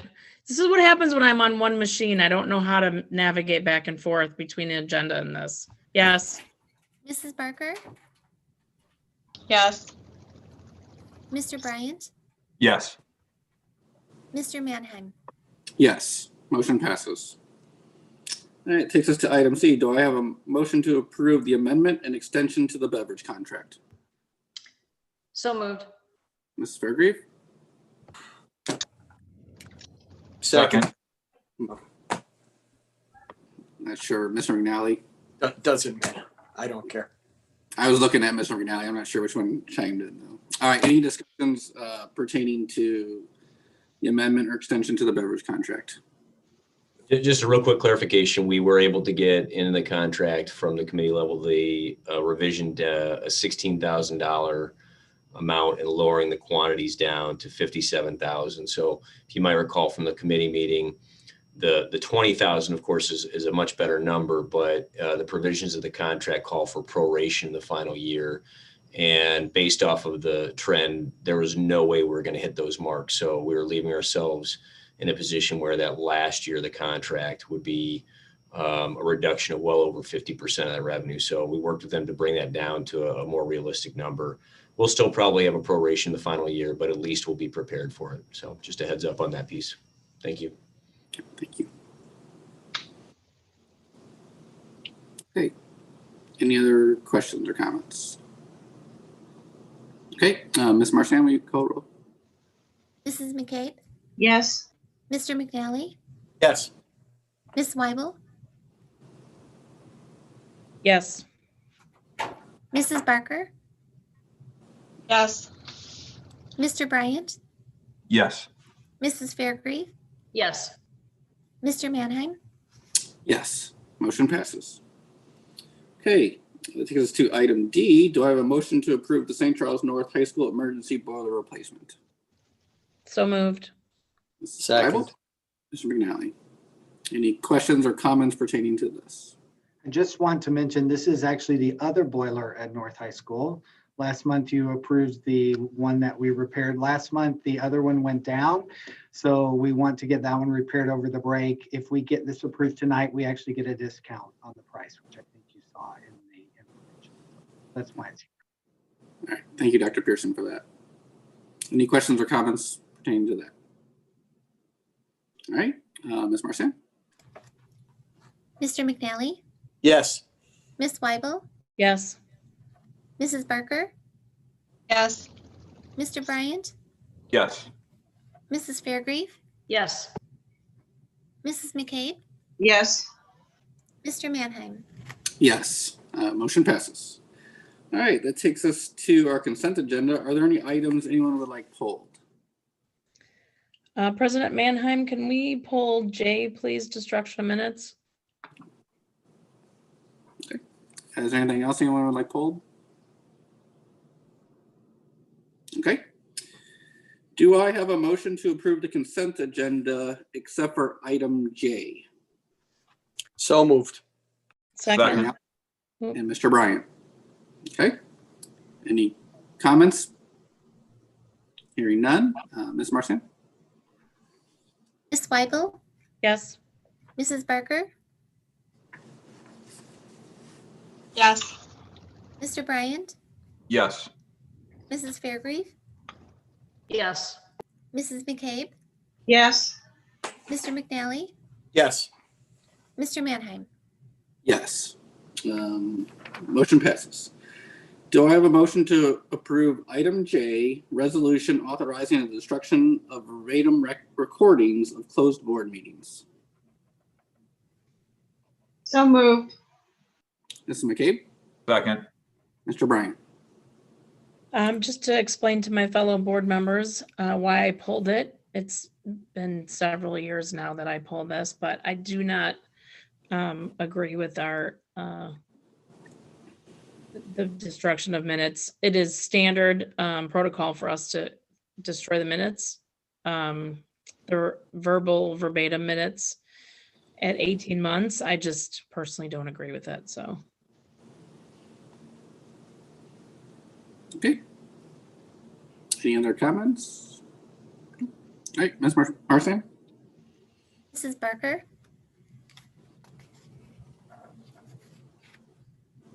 Yes. Mr. Bryant? Yes. Mrs. Fairgrieve? Yes. Mrs. McCabe? Yes. Mr. McNally? Yes. Ms. Weibel? No. Mr. Mannheim? Yes. Motion passes. All right. That concludes our consent agenda. We have our normal for information or FOIA request. financial reports for D303 and Mid Valley, as well as the audit that Mrs. Fairgrave mentioned, the COVID-19 financial impact summary, and the district's enrollment. Is there any new business? President Manheim, I do have a piece of new business. Obviously, we talked a little bit today about our concerns just about reopening of school full-time, what the concerns are and hesitations are. One of the things that our concern is, obviously being in Illinois, is that there's discussion coming from the state about mitigations. And I'd like to bring up at the next meeting, maybe for discussion, having some sort of action with our fellow legislators at the state House and Senate level, just to have a discussion of some kind, or some kind of representative letter sent from the board to discuss decreasing the state threshold for mitigation. What we've heard is that we will not go to tier 5 until immunizations are at 80%. So if that's the case, we will not be able to return to full school for a while. And as we stated, with us being a large unit district, it's going to be a while for us to be able to house all the students. And I think I'd like to see what this board can try to at least do at the legislative level, since our hands have been tied this whole time and we have such a public outcry from the community. I think it'd be in our best interest to try to do something for our community to get us moving, that we can actually help them. What do you guys think? What do you think, Mr. President? Yeah, I think I can talk to Dr. Pearson and we can figure out, maybe put that on a committee meeting or something to discuss. Okay, that'd be great. I appreciate that. You're welcome. Okay. Any other new business? All right. We don't have any items for discussion. If you do notice, we are going to go into closed session and then come out for action and then go back into closed session. And that's so that we're not keeping everybody sitting around. Then I will move to item 11. Do I have a motion to adjourn to closed session by roll call vote for the purpose of litigation when action against, affecting, or on behalf of the particular public body has been filed and is pending before a court or administrative tribunal, or when the public body finds that an action is probable or imminent, in which case the basis for the finding shall be recorded and entered into the minutes of the closed meeting. So moved. Second. Mr. McNally and then Mrs. Barger. We take roll. Mr. Bryant, Yes. Mrs. Fairgrave, Yes. Mrs. McCabe, Yes. Mr. McNally, Yes. Miss Weibel, Yes. Mrs. Barker, Yes. Mr. Mannheim. Yes. All right, it is 9:08 and we are going to, are we going into a breakout room or? Yep, we are. Yep. All right, so we will see everyone in the breakout room and then we'll come back out for open session to take action. Thank you. Thanks.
I guess I did it right. All right, are we all here? I think so. Okay, we are back in open session on Monday, December 14th at Wait, 9. See, Mike, oh, Mike is there. I'm sorry. My fault. Sorry. Okay. So we're back in open session at 9:35 p.m. on Monday, December 14th. Ms. Arsen, will you take roll that we're here? Mrs. Fairgrieve, Yes. Mrs. McCabe, Here. Mr. McNally, Here. Miss Weibel, Here. Mrs. Barker, Here. Mr. Bryant, Here. Mr. Mannheim. Here. All right. We are back in open session. May I have a motion to approve the proposed settlement agreement with K.R. Miller regarding project closeout as presented by administration? So moved. Mr. McNally?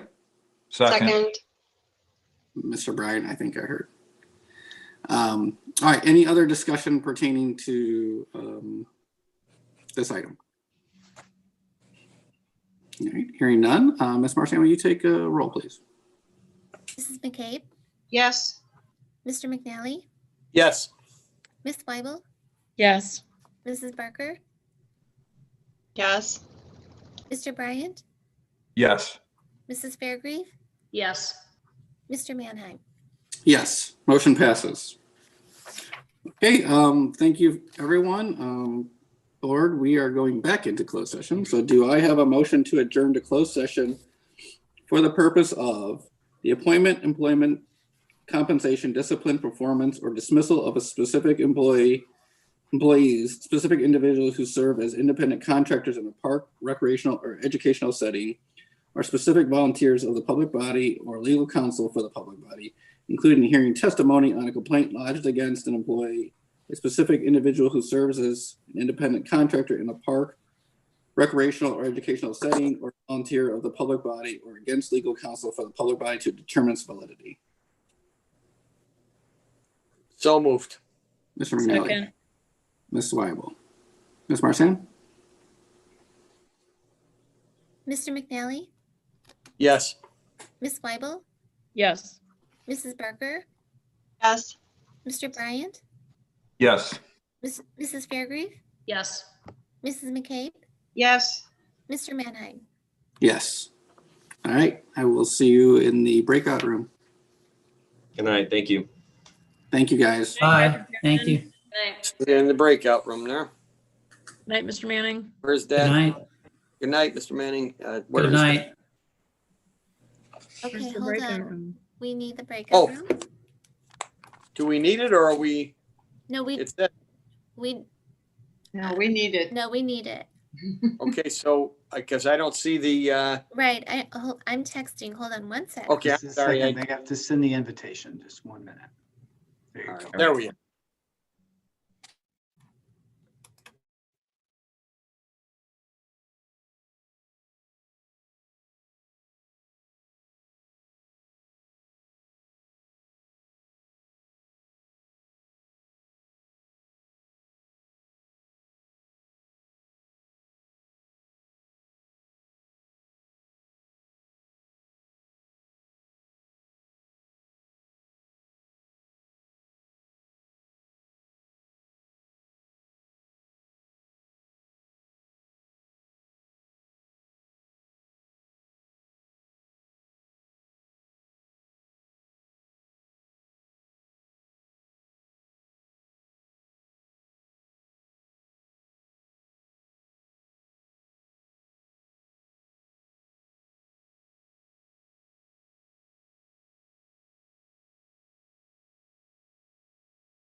I was sitting in the room, Jillian. I was like, I couldn't find it to touch. Okay.